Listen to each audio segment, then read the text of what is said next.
Okay. All right. We will call to order the, what is this, May 22nd meeting of Yes. the Law Revision Commission. Sharon, can you call the roll to establish a quorum? Sure. Just a couple reminders is that please make sure you turn on your mic and speak directly into the microphone so that the remarks can be heard by the teleconference participants and are included in the meeting recording. And also a reminder for those appearing remotely, the government code section 11123H requires remote participants to appear on camera. So with that, I will, after those brief reminders, call the roll. Commissioner B? Aye. Commissioner Carrillo indicated that he could not attend. Commissioner Kubas? Present. Senator Gomez Reyes did indicate that she would be attending by video, but I believe the legislators are in floor session right now, so we'll see if hopefully she'll be able to join later. Commissioner Hebner? Present. Commissioner Jenkins? Here. Assembly Member Pacheco also indicated she would be appearing remotely, but as I indicated, the legislature is in floor session right now. Assembly Member, Commissioner King Present. and Commissioner Simpson. Here. Okay, we have a quorum. First item on the agenda is the minutes from our January 30th meeting. Yes, and we did have a couple corrections. So you'll see we have the minutes for the March 2026 meeting included in the materials. We also attached revised minutes for the January 30, 2026 meeting to reflect a correction where the revision notes that the commission approved the changes to section 16731 in the final recommendation. And then so we'll need votes on both. And then there's a third one as we were drafting the memo on the renewal of the contract of our fabulous antitrust expert. We realized that the meetings from June 20th, 24 did not include the fact that the commission had approved her contract. So we also have a revision to that. So I think the best way to proceed is for me to take a roll on each of them. We could do March 20th and January 30th together because they're in one memorandum. And does anybody have any changes to the minutes? Questions or comments? Seeing none. Is there a motion to approve the first two, the March and January? We should call for public comment too. Oh, public comment. Any public comment on the minutes? Seeing none? Okay, is there a motion on those two? Right first? Yes. Okay, January and March? Anybody want to move to approve the minutes? So moved. All right, there's been a motion and I'll second. Okay, Commissioner B, Aye. Commissioner Kubas, Aye. Commissioner Hebner, Aye. Commissioner Jenkins, Oh. Commissioner King, Aye. and Commissioner Simpson. Aye. Okay, and then there was one more that we should Yeah. I do think that separately? A motion on the June 20th, 24 a revision to the meeting minutes, which is included as the first supplement to the minutes. Okay, is there a motion? Is there a comment? Seeing none, is there a motion to approve that one? So moved. Okay, been moved Second. and seconded. Okay, Commissioner B, Aye. Commissioner Kubas, Aye. Commissioner Hebner, Aye. Commissioner Jenkins, Aye. Commissioner King, Aye. Commissioner Simpson. Aye. Okay. Administrative matters. Yes. Administrative matters, we continue to monitor the budget, the constitutional deadline for the budget to be passed is June 15th. So far, everything's fine. So that's great, but we will continue to monitor what's happening with the budget. We're happy to announce that we're very close to signing a lease for office space, and it'll be located at 925 L Street, which is the same building that Kara's folks are located in. So we're very excited about that. And hopefully, once we get things set up, we can invite the commissioners to swing by after a meeting. That would be very nice. We also are pleased to announce that we've added a new attorney, Amy Sellier. I'm sure I'm messing up how to say your name.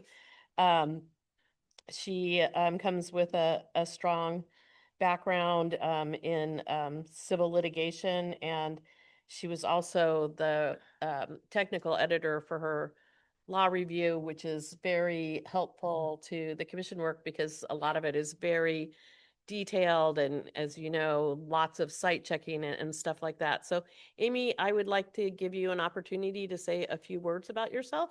Yes, thank you, Sharon. Good morning, commissioners. I'm really happy to be here. I just want to share a little bit about my background. So as Sharon mentioned, I've been practicing law for 5 years now as a civil litigator in Stockton, doing mostly public entity defense work.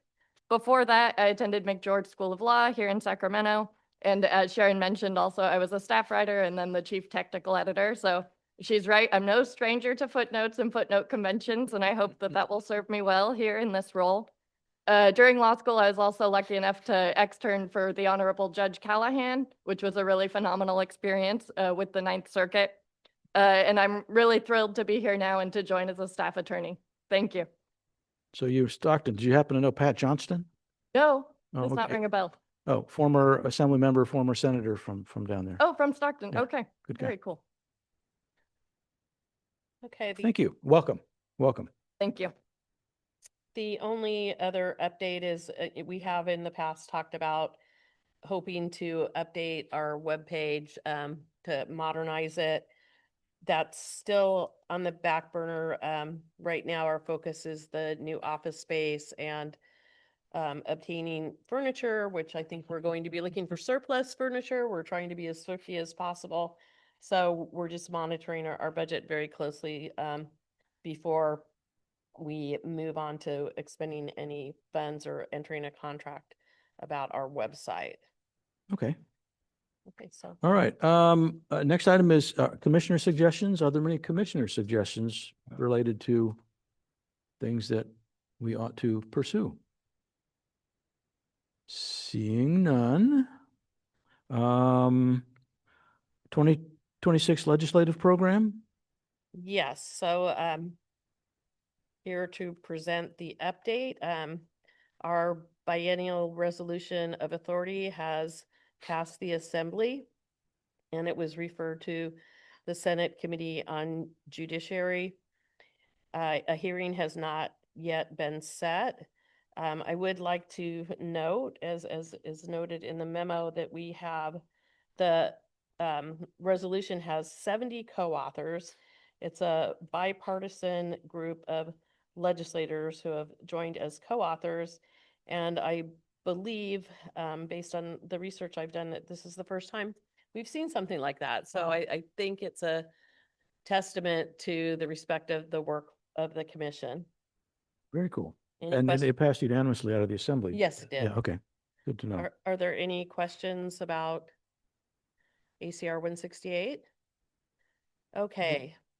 The state and local agency access to consumer information from communication service providers, as we indicated before, we were working with an author who unfortunately decided that they couldn't fit the recommendation in their legislative packet this year. We did make some outreach to additional authors to see if possibly there was a bill that it could be amended into, and we have not been successful in doing that. So we'll put it on the list for authors to seek for Okay. next year. Okay. So the Equal Rights Amendment, and I'll ask Sarah to chime in if I miss anything. But as everybody knows, the commission approved a final recommendation on the Equal Rights Amendment.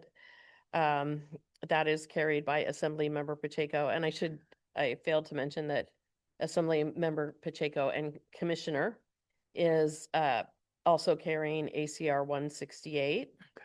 So we're very grateful for her assistance in both instances. The bill passed out of the Assembly Judiciary Committee and included an additional identical and definition of sex discrimination to add to the Equity in Higher Education Act. The author's office had indicated that the Assembly Higher Education Committee requested the amendments to make it expressly clear that the definition applies in the context of higher education. The staff believes these amendments are technical in nature and consistent with the commission's recommendation. The bill also passed out of the Assembly Appropriations Committee with further amendments, which are reflected in its May 18th, 2026 version. Those amendments include technical and clarifying amendments recommended by the Civil Rights Department and a statement. In addition, there is now a statement that the bill is declarative of existing law. That was added in response to concerns from the Trust and Estate section of the Los Angeles County Bar Association. Okay. The Civil Rights Department amendments, we believe, are pretty straightforward. We have them included in the memorandum. As I said already, we believe that they're technical and clarifying in nature and consistent with the commission's recommendation because they merely restate the language describing the impact of this bill on other provisions describing sex discrimination or similar discrimination that may not be as comprehensive. And as I think everybody knows, the Civil Rights Department is the experts in charged with administering that act. So we think that their amendments are well taken. At this time, there is a procedure in the handbook for conforming the recommendation to amendments that are made to bills, but the staff believes it would be premature for the commission to make any decisions at this point because it's still early in the legislative process. The bill is still in the first house. It's on the assembly floor. And, it'll move on to the Senate. It's possible there could be further information or further amendments. We don't know. But it seems like it would be better to discuss the bill at a later time when we know more about what the ultimate content of the bill would Right. be. That makes sense. And Sarah, did you have anything to add? No, thank you. No, okay. So are there any questions from Oh. the commissioners about this? Questions or comments on? Okay, hearing none. Okay, and so the antitrust law single firm conduct recommendation, there were several amendments that came out of that were made actually on the floor this past Monday. And those are detailed in the first supplement to the memorandum. And I'm going to summarize them at a high level. Again, it's early in the process. There were a lot of amendments. The staff went through the final recommendation as well as the comments and compared the changes to see if they were consistent with the with the final recommendation, the commission's final recommendation. We do believe that they are largely consistent with the commission's final recommendation. As required in the handbook, the staff did consult with the chair on both the amendments to the Equal Rights Amendment and the Single Firm Conduct Bill, AB 1776. Let's see, so, Do we want I to would go through just- those now or want to get to the, pardon? want to go through those now or? No, I think we can, I think unless anybody has specific questions or questions about comments, okay. any particular amendment, I think I would just like to highlight a couple of things. So the amendment, it's on page 2. It starts on page 2 and 3 of the memorandum. There's a slight difference in that the 16730C was revised to cite to a case that the commission had not cited to in their comments. But and the amendments add the case citations verifying that the Cartwright Act departs from federal law in certain respect. But one of the citations that they've basically moved up from the comments into the text of the bill are drawn from the commission comments. The difference is the amendment cites Cellular Plus Inc. versus Superior Court rather than Colleen versus Dow Jones and Company. However, both cases support the assertion, and Cellular, which is a later case, actually cites the Colleen case, Okay. which the commission had referred to in the comments. So the staff believes these amendments are consistent with the recommendation. Does anybody have questions about this one? Seeing none? Okay, so the next one is on page 5 of the memorandum. And this is a new addition to the bill. It isn't something that the commission had considered. And basically what it would do is add a exemption for small businesses based on an existing government code definition of what a small business is. The staff believes that the new subdivision is within the spirit of existing law to the extent that small businesses generally do not have sufficient market power to cause the unreasonable restraint of trade targeted by the bill.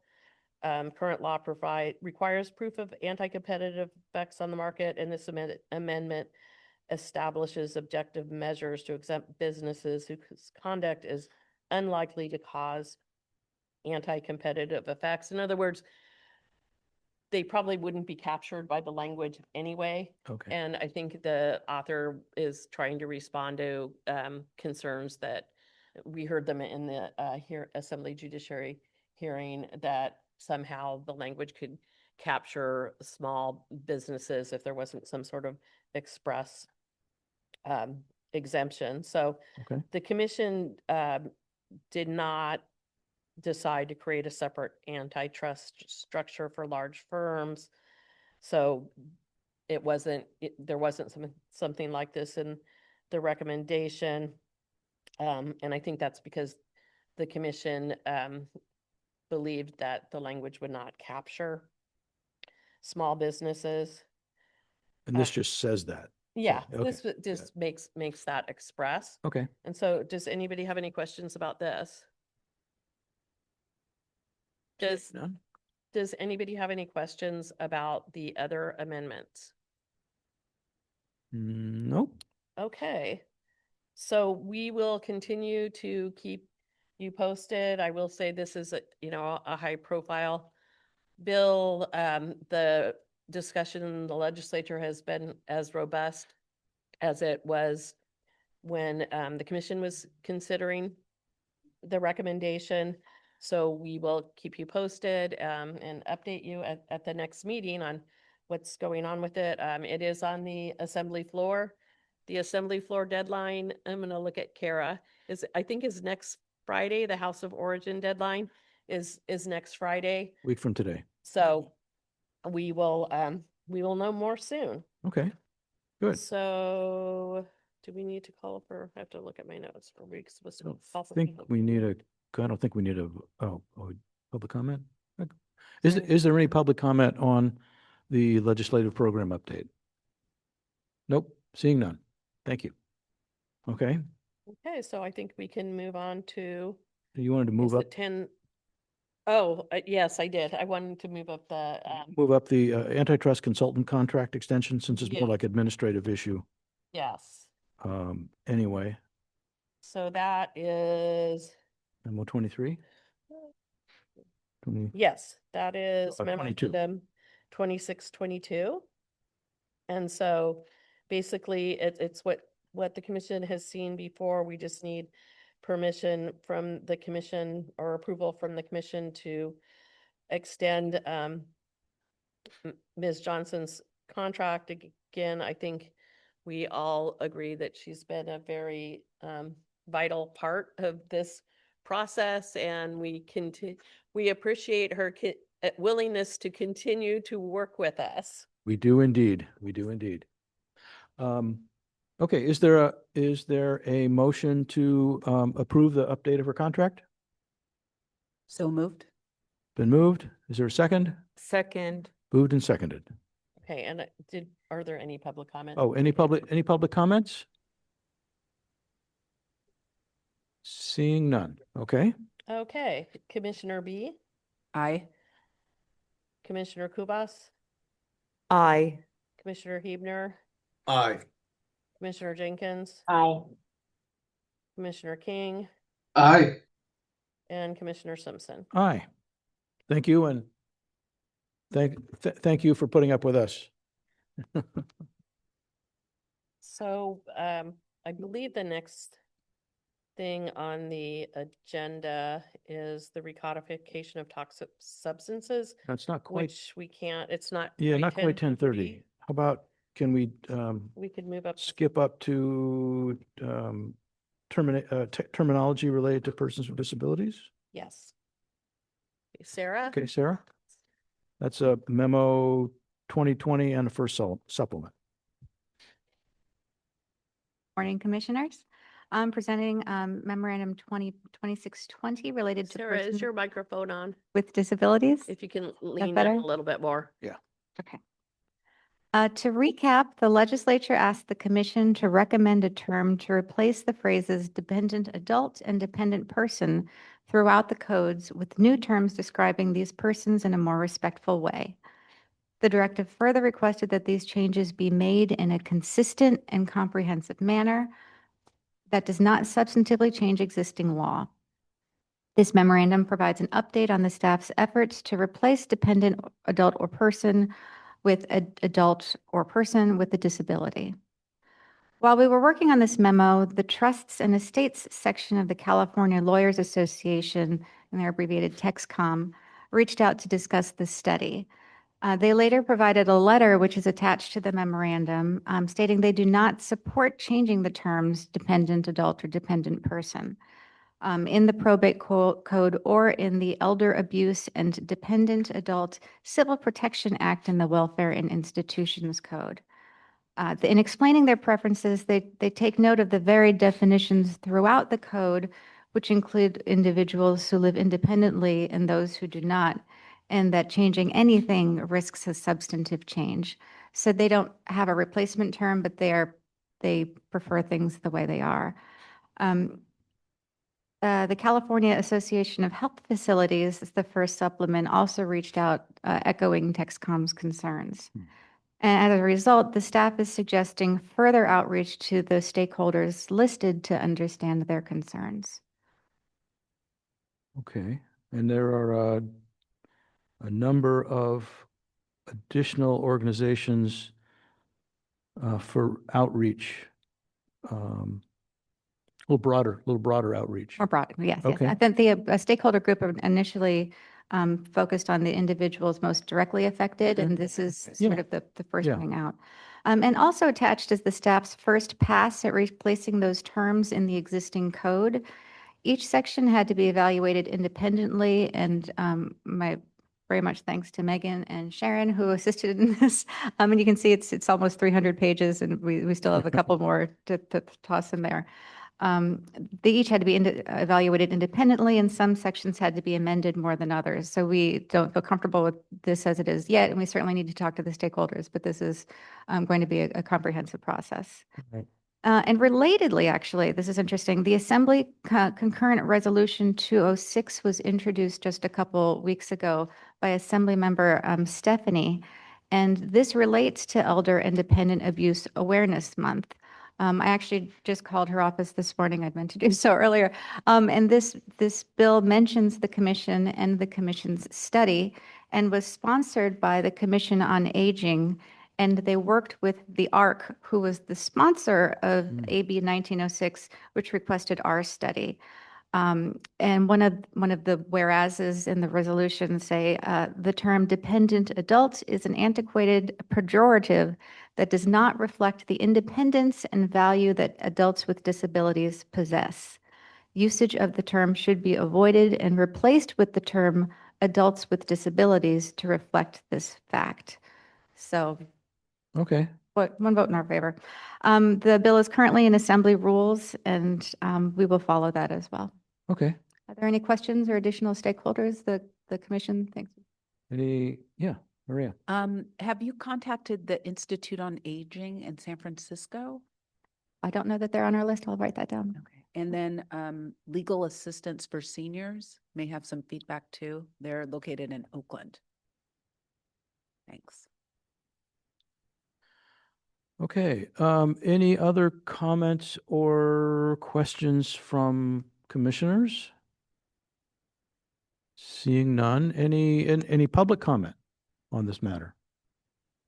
And there's no public comment. So, and this doesn't require a vote. So we're just doing additional outreach, broadening our scope of outreach on the matter. Okay, great.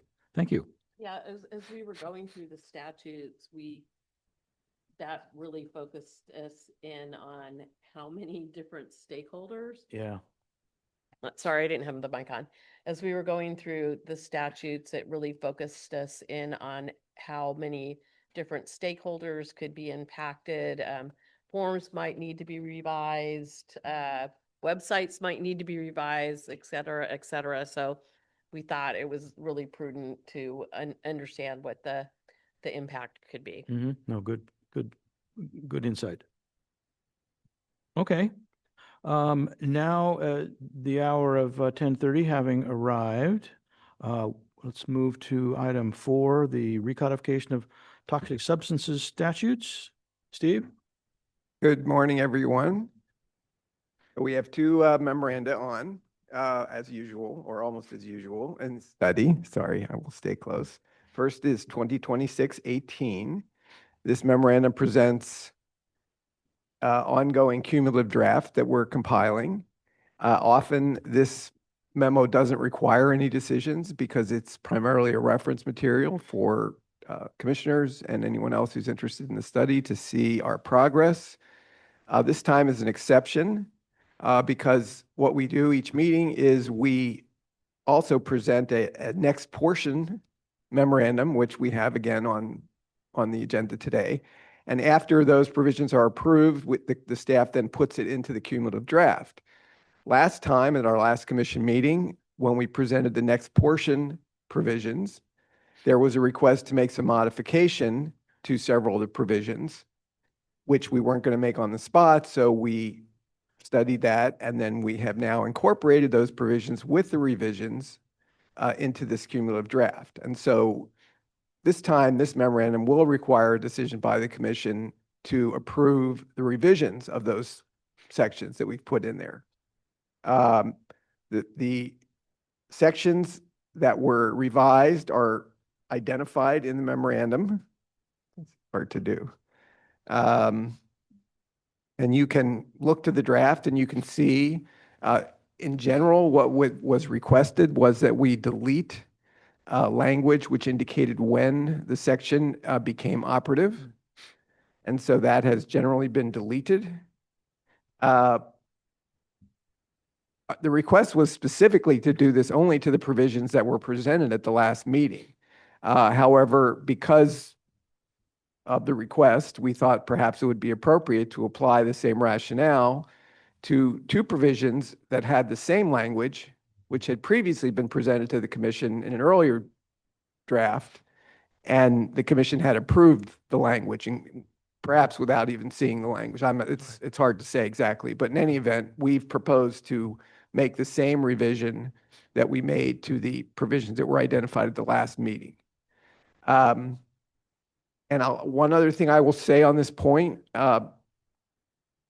because it's not addressed in the memorandum, so it's important for you to understand. There are two provisions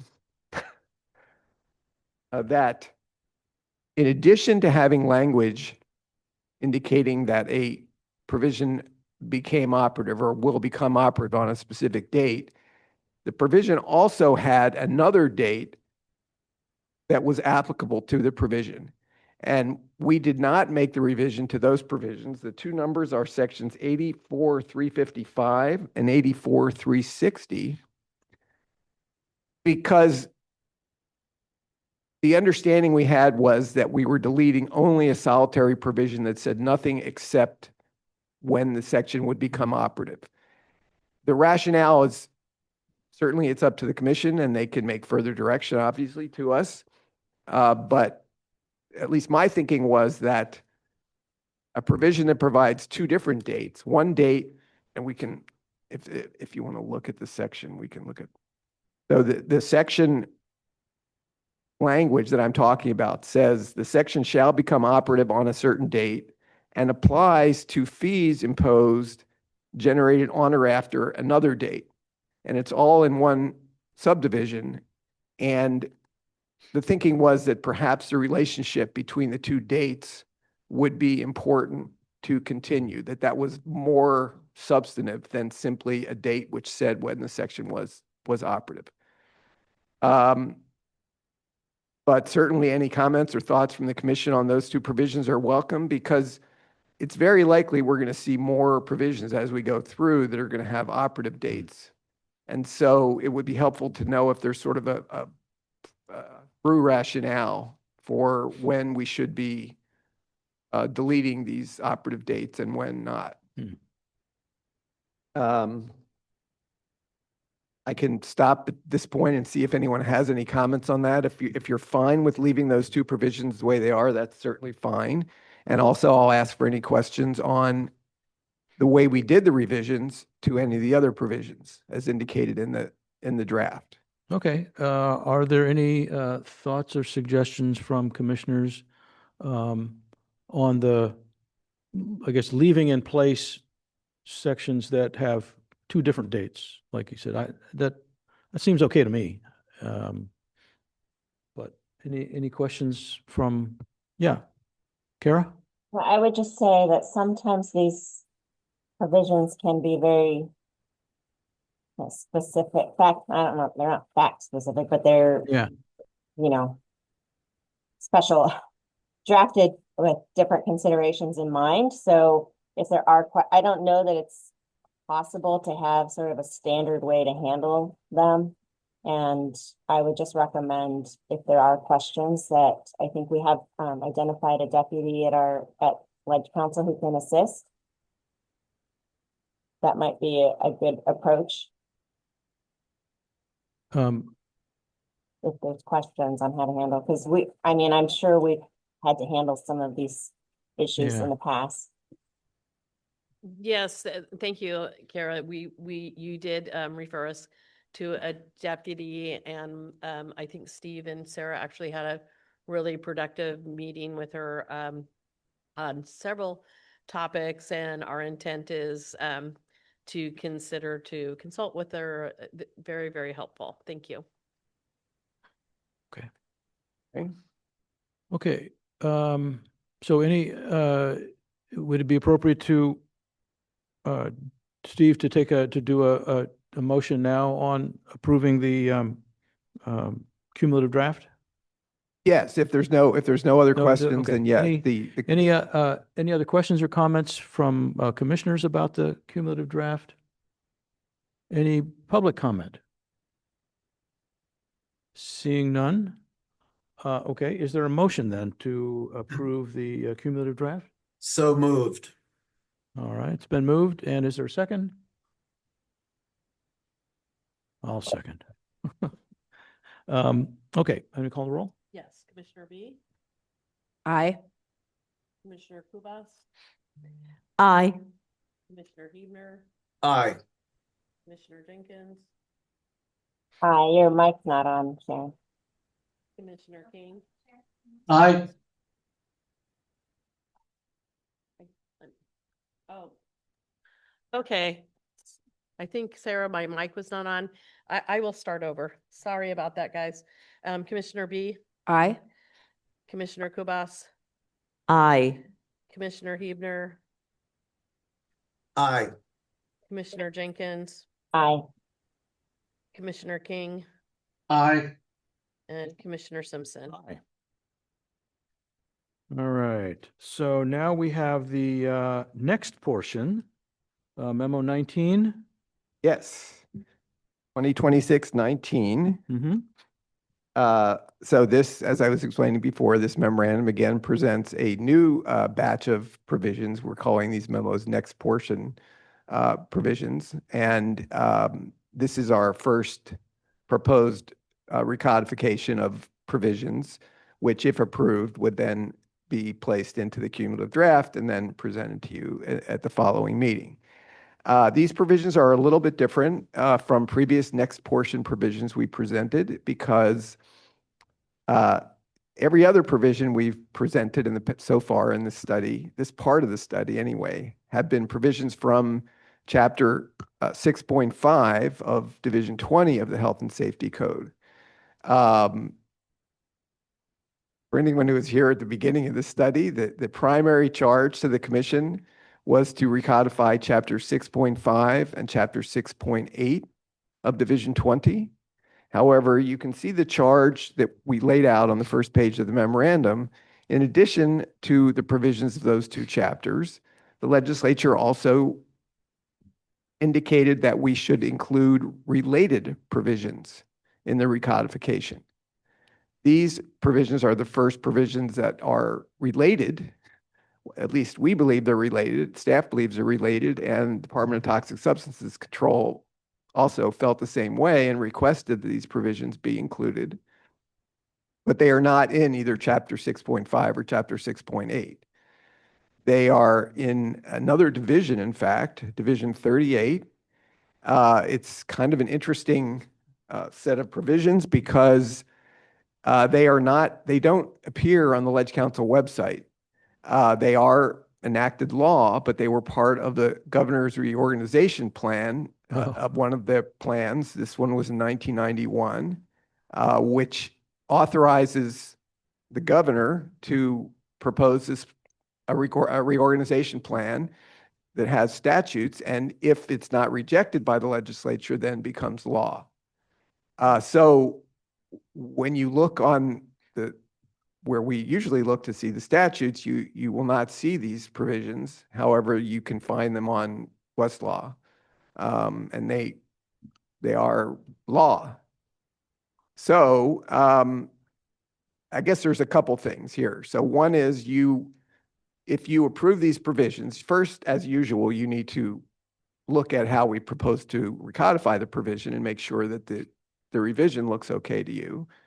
The second issue would be whether you find them to be appropriately included in the recodification, because the related aspect, the call for the commission, it seems to me. It's not clearly in one of the two chapters that are identified it's not in those chapters at all. So you would have to make that call. And I suppose the last thing has to do with the fact that they're not presently codified. I mean, they are, I don't know how to say this exactly. I'm not sure what the appropriate terminology is. They don't appear on the Ledge Council website. they have section numbers assigned to them. So I'm Uh, sorry, when you say they don't appear on the Ledge Council website, so if I was to go, into, the, whatever code this is, what? health and safety code. Health and safety code, are they in the code? Well, when you say go into the code, how are you going into the code? What do you I mean don't by know. going What about into those the code? books? Well, You know, what reference material are you looking I at? don't know. That's what I'm saying is so- Kara perhaps can explain this to some extent. If you were to go on the Ledge Council website, you would not find these sections. It's similar to when laws are not, they're in a bill, but they're not codified. Right. I know about uncodified sections. Yeah, so These, it's these similar to that. appear to have, at least if I'm looking at the right draft, they appear to have section numbers. They do have section In numbers. the, was the health and safety code? What are they Yes. called? Yes, they are sections in Division 38 Of the. of the Health and Safety F- Code. Okay. Yes. They are not, the legislature, the process for these reorganizations is that the governor proposes legislation and with section numbers. And the legislature has, I believe, 60 days to consider the reorganization plan. And if they do not reject it by a process which is detailed in the Constitution and in statute, it becomes law.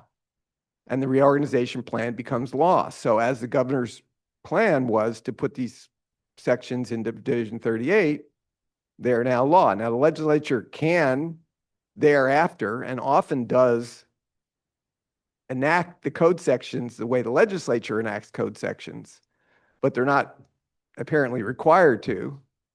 So these code sections were not in a bill that was approved by the legislature and signed by the governor. Is that correct? The first part, I believe, is correct. They're not in a bill that was approved by the legislature. I imagine the governor did sign Something. his own reorganization plan, but yes. I'd never heard of that before. That's weird. Yeah. But- Sure. I'm Sure. trying to get clarification on it. Yeah. Sorry, I couldn't hear you. I'm trying to get clarification on it right now. I'm pretty sure that it has to go through a bill. I just don't, Yeah, I don't to know be- what the to process. be law. um, Yeah, goes through to be process, law. the legislative process. that, Sarah? Okay. If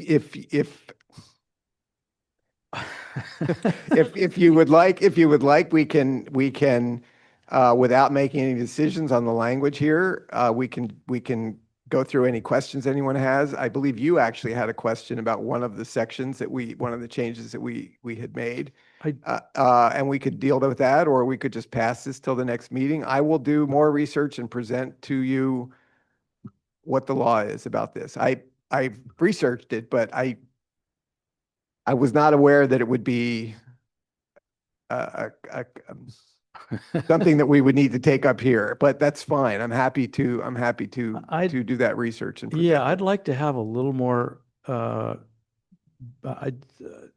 idea of the governor being able to propose something if the legislature doesn't reject it, it becomes law. That strikes me as fundamentally contrary to the Constitution. It has to be, it's only in certain, it has to be a reorganization plan. So- And Yeah, there's, I think there's, okay. Sarah's Sarah? raising her hand. Hi, sure.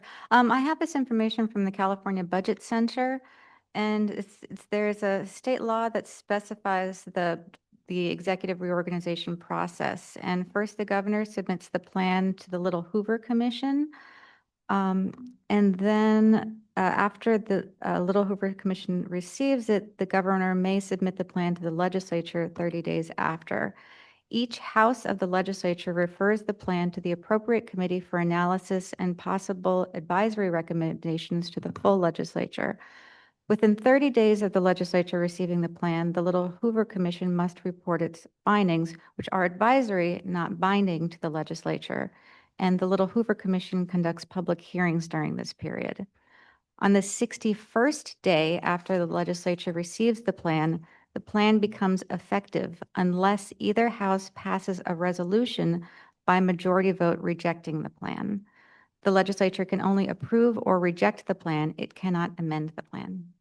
So this is a reorganization of an executive branch agencies. This is not That's correct. saying what's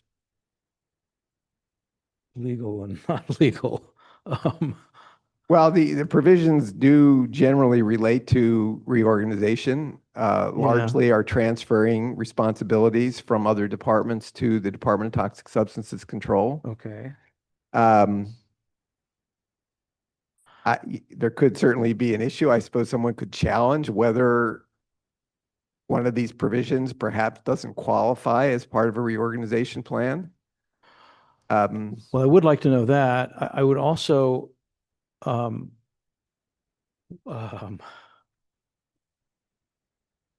commission makes recommendations to the legislature about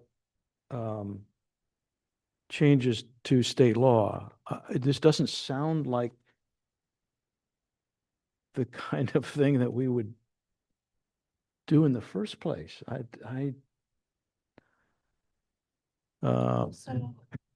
Yeah. And I think that probably we do need to do further analysis and we'll consult with legislative counsel. My understanding is that the code sections do appear in the legal publishers, Westlaw and Lexis. But I think that the best thing at this point is to get the commission a little more information on this process. Yeah, that would be helpful. And you were right, Steve. I did have one question, and maybe I'm missing something, but it's on page 9 of the memo, section 83469. Yes. A1. It just struck me that where it says under current, I won't say law because this can't be law, but under current document. One of the things it says, department may perform any of the following activities related to protection, preservation, and advancement of public health. Studies is one of them. But this says studies including but not limited to appropriate studies related to hazardous waste. And it wasn't clear to me whether or not that was a substantive change or. I appreciate that. So we neglected to indicate we had actually just moved text from another section to this section. Okay. So if you look at 83420, Okay. an earlier section, which lists various department obligations, Okay. For and subdivision A, 20. 420 A. 8, May conduct appropriate studies related to hazardous wastes. Okay. So- So functionally, you just moved that. yes, that's correct. We did it because this section has mandatory obligations. The department shall do all the following. We thought it Okay. was odd to have a provision that indicated that it may do something. So we moved it to the other provision, which authorized the legislature to do certain things, but didn't command them to do it. And one of those things was to conduct studies. So this talks about conducting appropriate studies. So we just enhanced the studies to say including but not limited to the Okay. subject matter in 83420. And this is referring to the same department as the Yeah. earlier session. That's Okay. correct. Okay. Okay. Thank you. All right. So we're just going to bring all this back though anyway with I- with some further briefing on the appropriateness. I'd be more comfortable with that, but Sure. let me see if there are other commission members who want to weigh in. Nobody wants to put their thumb on the Yes. scale. Okay. I just would like to ask a clarifying question. So are you saying that the whole content of this memo for this Division 46 is part of the GRP? Division 46, you're saying, and then you're asking if the draft that we've presented in this memorandum was all in the GRP? Yes. Okay. Thank you. I'll do Okay. some research on mine. Okay. Any other questions or comments by members? Public comment? Anybody want to weigh in? Okay. No, that's helpful, Steve. Thank you. And I think I'd feel more comfortable getting a little better understanding of how this No problem. is, Happy to may provide. or may not be state law. Okay. Commissioner, if it's helpful, it is laid out in Government Code 12001 to 12092.2. So we can do a summary of that for you for the next meeting. Okay. Yeah, that'll be helpful. Thank you. Okay. At this point, I think we would like to thank the ASL translator very much for putting up with us. And you're welcome to sign off if you so desire. Okay.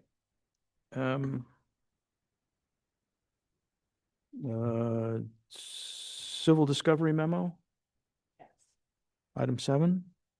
Yes, thank you. Good morning again, Commissioners. I'm presenting Memorandum 2026-23. So this memorandum has a few updates on the Civil Discovery Improvement Study.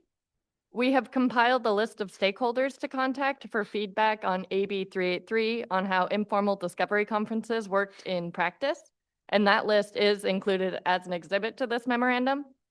We also prepared a list of proposed questions that we intend to ask these stakeholders about their experiences with AB 383. Those questions can also be found as an exhibit to the memo. We're working on a digital survey that will be modeled after these questions, but I will note that the success of any survey will depend on the extent to which these organizations are willing to distribute the survey to their members, so that remains to be seen. One last update. We also sent a letter to the judiciary chairs and vice chairs notifying them of the commencement of the study as required by our handbook and resolution of authority. And with that, we welcome any questions or comments on additional stakeholders that you think it might be worthwhile to contact or questions to ask any stakeholders. Got it. Okay. Since I know nothing about civil discovery, any other commissioners want to? Yeah, Maria.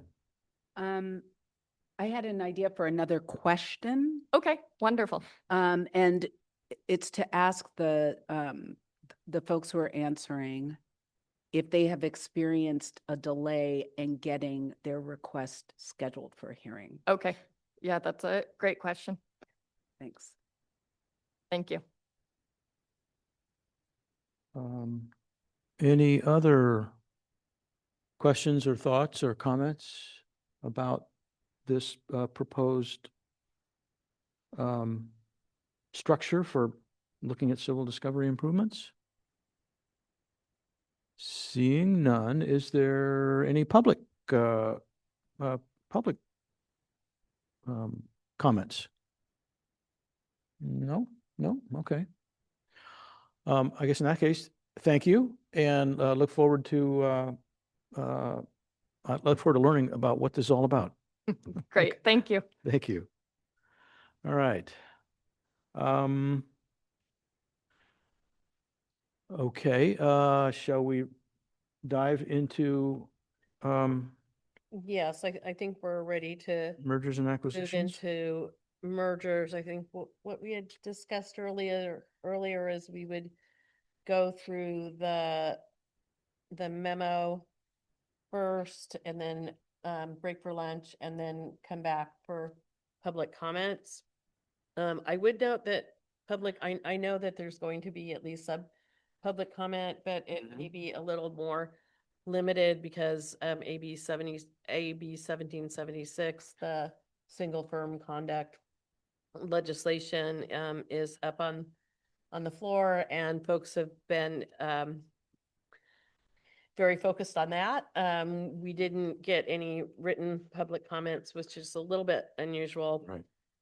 However, most of the memo is covering ground that the commission has covered before, and we do have links to previous public comments and summaries of the public comments on this. At the last commission meeting, the commission directed staff to explore rationales and philosophies for challenging mergers relative to the phrase may be substantially to lessen competition from the federal Clayton Act, and to present language clearly explaining the standard and possible alternatives. So we did a deep dive into the history of the Clayton Act, and hopefully have come up with some information that will be helpful to the commission in moving forward. Also appended to this memorandum is a public comment from Robert Rutowski, who in support of reforming merger law. So, and you'll see that a lot in the memorandum, we're restating a lot of things that the commission has considered before, but we thought it would be helpful for context for the commission at this point to have it sort of all in one place. And I also will note, while we did get direction from commissioners at the last meeting, at the point the direction came, unfortunately, we only had 3 commissioners present. So we wanted to make sure that as many commissioners as possible are aware of the various discussions and, restating some of the stuff that folks responded to at the last meeting. That's a good idea. So we have a background section which gets into the history of the Clayton Act. As I think the commission is aware, the original Clayton Act was passed in 1914 to bolster the 1890 Sherman Antitrust Act by preventing monopolies before they occur.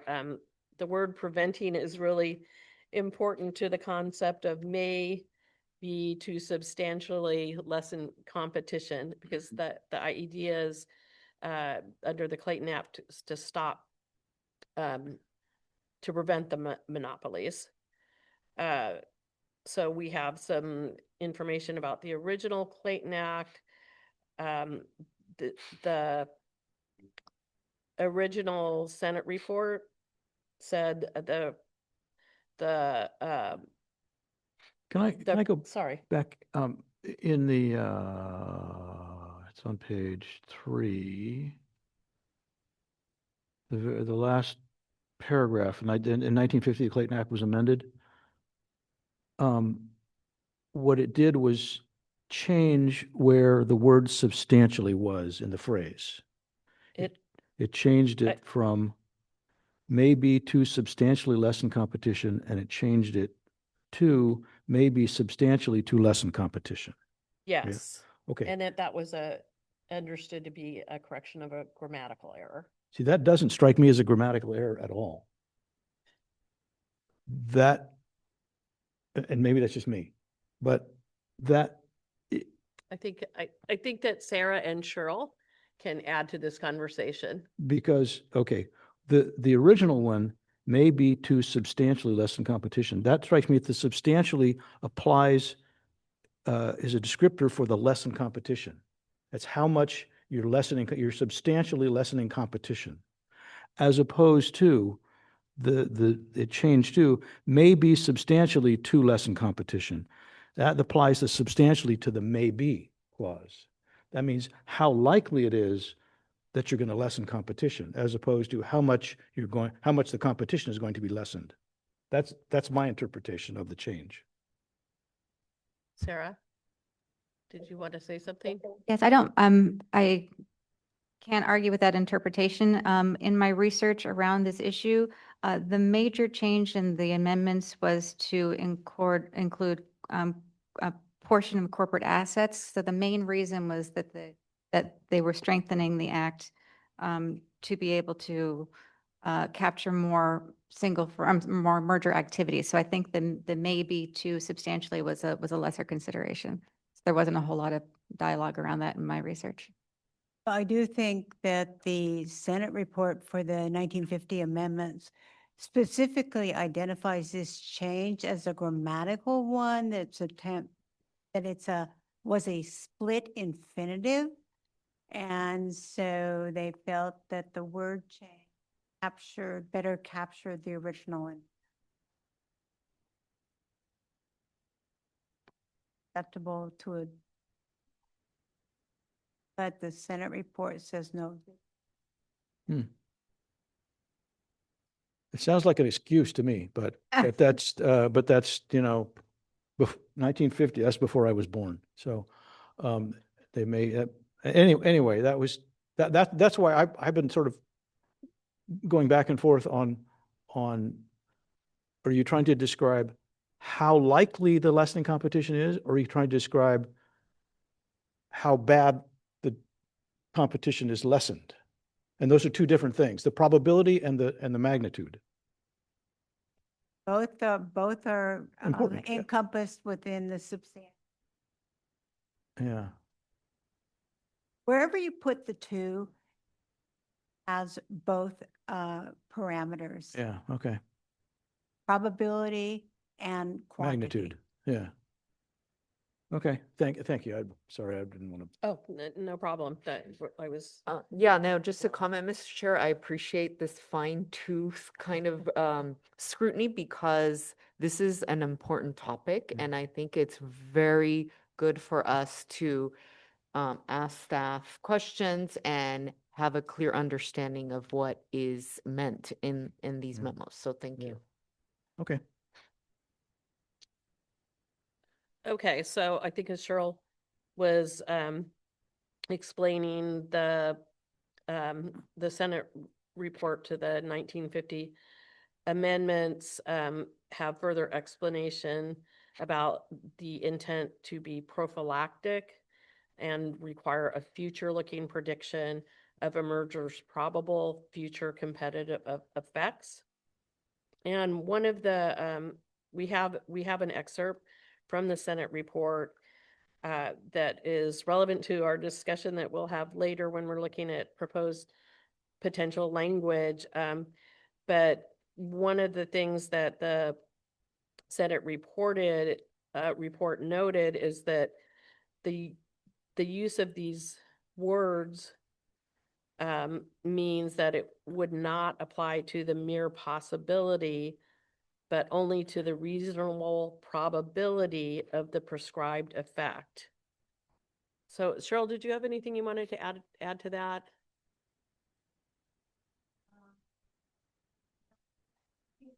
Is your mic on? Yes, it is, sorry. I think I would just recite or review the Senate report, which says the words maybe have been in this section since 1914, and the concept of reasonable probability conveyed by these words is a necessary element in any statute which seeks to arrest restraints of trade in their incipient or they develop into full-fledged Sherman Act. I think that very aptly expresses what this standard attempts to do. So I'm looking at the sentence right after that. So, and they say a requirement of certainty and actuality of injury is incompatible with any effort to supplement the Sherman Act. Right. So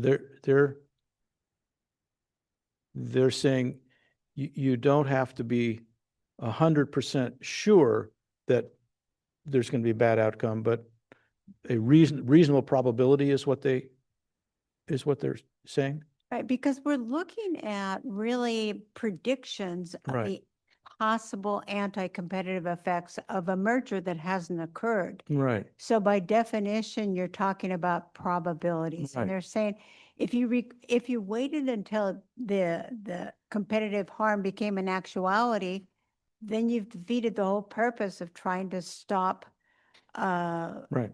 a harm to competition in its infancy. Okay. Yeah. Okay, sorry to interrupt. No problem. I think that was very helpful clarification. So just to be a little bit repetitive, Congress understood maybe to only require evidence of a reasonable probability that the acquisition would substantially lessen competition or tend to create a monopoly. And that standard was also understood by the legal community to do that. And that was reaffirmed in subsequent case law. And we have the quote from the landmark decision in Brown Shoe v. U.S., which is a United States Supreme Court decision, and they specifically use the term reasonable probability in their analysis. And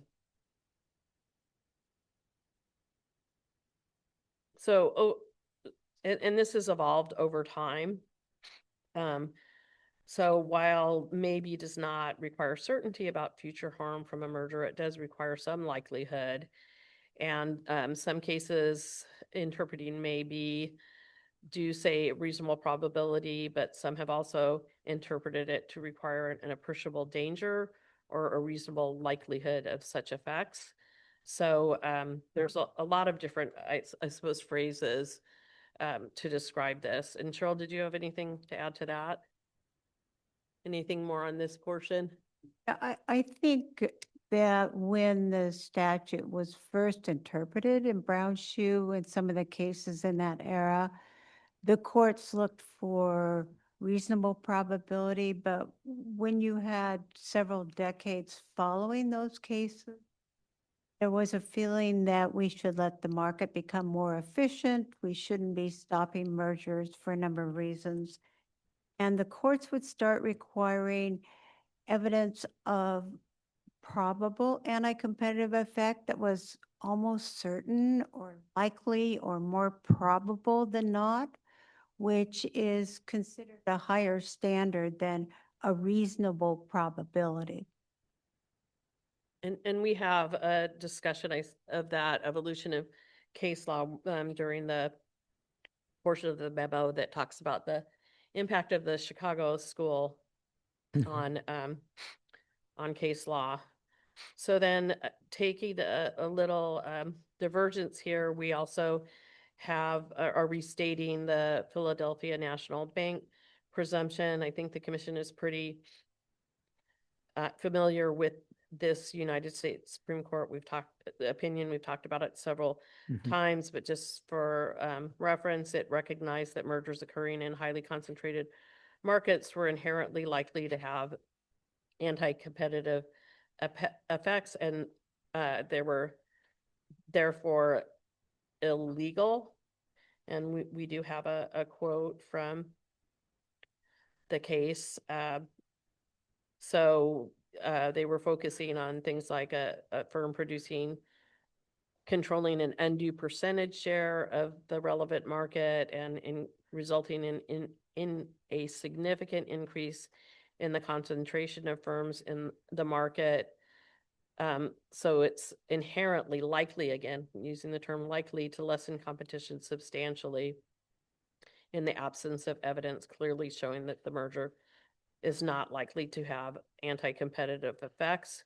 So what the Philadelphia National Bank did in this holding is or the Supreme Court did in this holding, would be in order to reduce plaintiffs' evidence burden, the court created a structural presumption that presumed illegality if the plaintiffs could demonstrate that the resulting merger would probably result in a highly concentrated industry. So this shifts the burden approved to the defendants to then clearly show that the merger is not likely to have such competitive effects. Anything to add to that, Cheryl? I think I would also note that the government, in challenging a merger, even these mergers in highly concentrated markets, generally has most of the burden to prove that it's going to be anti-competitive. So what this presumption does is, if your case is one that is in a concentrated market, then the burden, once you've shown that it's in a concentrated market and it's going to increase the concentration of the market, then the court switches the burden to the defendant to prove that the merger won't hurt the public and won't be anti-competitive. So that's really the important mechanism of this particular case, is switching the burden of proof. Okay. So, any Yeah. questions? I have a question. So when the burden shifts, does the defendant have to prove by clear and convincing evidence? Is that the burden? So it has to prove by a preponderance of the evidence that it is not going to be anti-competitive. Okay, so there we had Philadelphia National Bank at a point in time. And then over the years, the presumption was weakened. There were a couple laws, the Expediting Act, which fast tracked certain cases to the Supreme Court, was repealed. And then Hart-Scott-Rodino Act in 1976 required merging companies to file notices with the FTC and the U.S. Department of Justice, resulting in fewer court cases and more merger settlements. And then we see the rise of the Chicago School. And we've talked about this before, but Mhm. just to refresh everyone's memory, that was a antitrust policy that was popularized in the 1970s and argued for a narrowly tailored enforcement standard focused on economic metrics such as price, output, and efficiency. And even though there were concerns and criticisms of the Chicago School of Thought, they did have a profound influence on federal jurisprudence, and even resulted in a major shift in the 1982 Federal Merger Guidelines, which describe merger activity as an important role in the free enterprise economy. So then over time, the impact on courts with this sort of thinking is that despite Philadelphia National Bank remaining good law and it's never been overturned, courts have been interpreting the standard or to require challengers to show probable anti-competitive effects with greater certainty than a reasonable probability, which is again the language that was used to describe the 1950 amendments to the Clayton Act, and even requiring proof as likely, would likely, will probably, and even would. So it's a higher burden on the challengers to the merger. So Cheryl, do you have anything to add? Nope. I have a Okay, quick question, a more generic one. Are these cases on mergers going to be cases that are brought by Department of Justice? Or are Yeah. these aren't, these aren't class action kind of cases, are they? Well, there are a few private plaintiffs that have attempted to challenge mergers, but because there's no damages that private parties could typically claim, it is very unusual to see any kind of private enforcement. These cases are typically brought by either the Federal Trade Commission or the Department of Justice, depending on the industry. And now you more frequently are seeing the state attorney generals bringing their suits. Federal enforcers not bringing Okay. challenges to mergers. And so I'm just thinking, in California, if we enact a mergers and acquisitions statute kind of like this, that is something Department of Justice could bring and it'll be heard in state court. Yes. Right now, the Department of Justice, well, the California Attorney General or Department Yeah. of Justice brings its challenges to mergers in federal courts Right. under the Clayton Act. Yeah, okay. Okay, thank you. Okay, I'm sorry. Oh, sorry. I'm just getting a question from Senator Reyes' office that I need to respond to. Okay. That's, Okay. And important. so Sarah, I forwarded you the email, so if they need any assistance in logging in, please help the senator. oh, she's gonna be joining us? It looks like it. Okay, It okay. looks like session just ended, so hopefully she will be able to join us. Okay, so then moving forward to 2023, there's the U.S. Department of Justice and Federal Trade Commission's updated merger guidelines, which describe the agency's framework and priorities in reviewing mergers and acquisitions. These guidelines were like at the commission process, probably even more so, had the benefit of rigorous public comment and consideration and lots of experts weighing in. So it appears to be a return to the principles in Philadelphia National Bank and looking at protecting competition more so than we had seen over the past several years. Nonetheless, the staff notes that while the 2023 guidelines may signal a reset of federal enforcement priorities toward protecting competition and moving away from the Chicago School of Thought on market efficiencies, the shift has not been reflected in actual enforcement activities. So I would like, Cheryl, would you like to expand on that a little bit? That the fact that we have the 2023 merger guidelines, but we're not necessarily seeing that translated into federal enforcement activities? But I think the intent of the 2023 merger guidelines was to kind of recapture the original spirit of the Clayton Act and to invigorate challenges to mergers that did pose anti-competitive threats.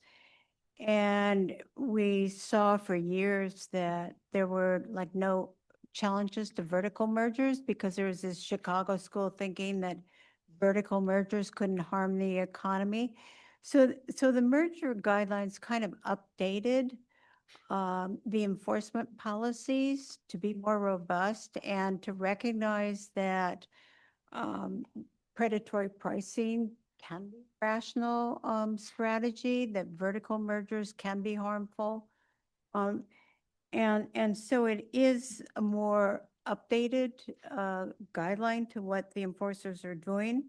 But lately we have seen a space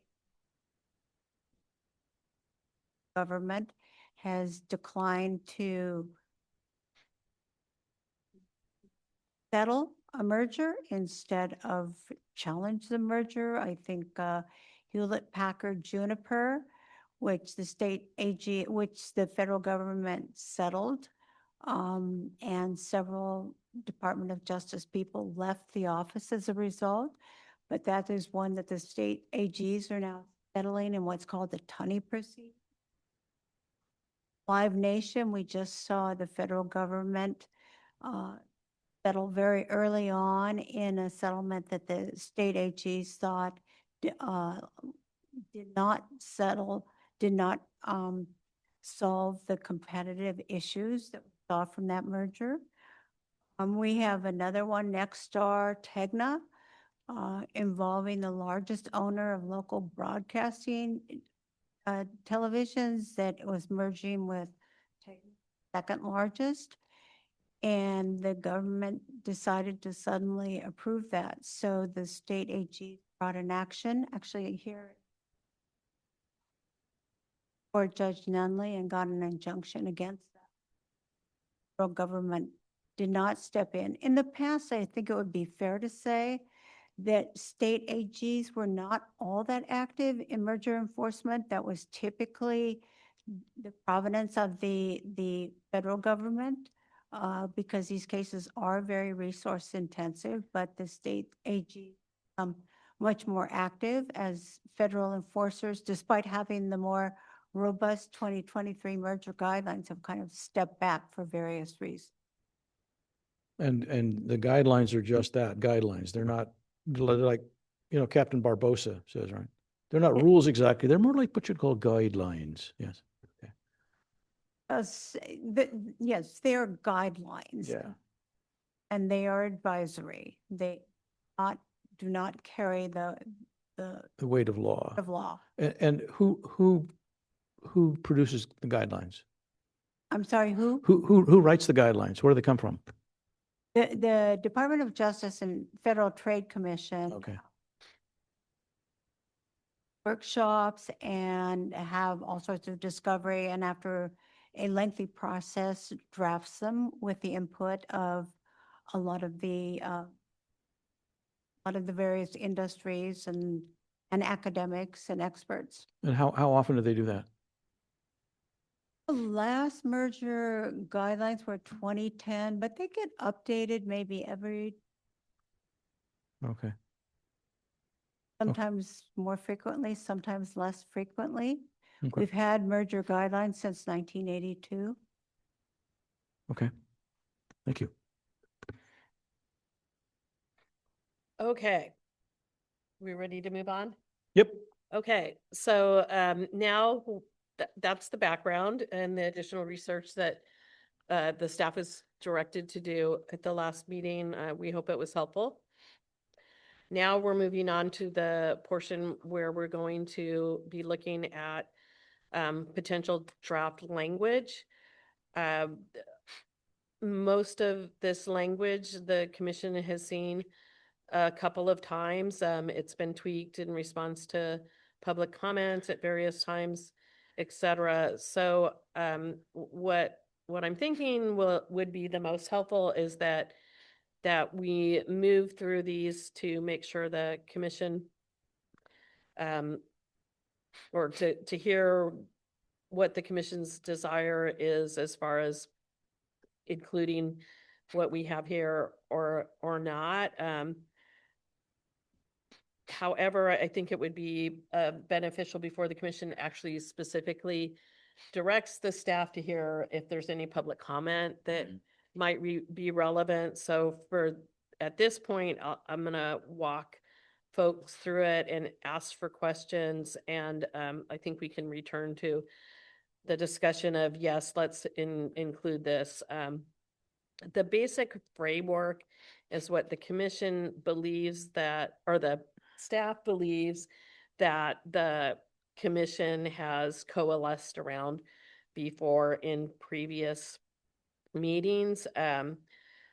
The language is from revised option 2, which the commission has reviewed before, and this basic merger framework would serve as a base for additional language that we'll talk about a little bit later. The option largely tracks the Clayton Act's basic standards and should ameliorate concerns that significant differences in federal and state merger review standards would cause confusion and uncertainty. There is the potential if the commission closely parallels federal merger language that imports federal jurisprudence that has limited the Clayton Act's effective as in challenging mergers. However, we think that there's a way to mitigate that, including the purpose language that is similar to what the commission approved for the single firm conduct recommendation.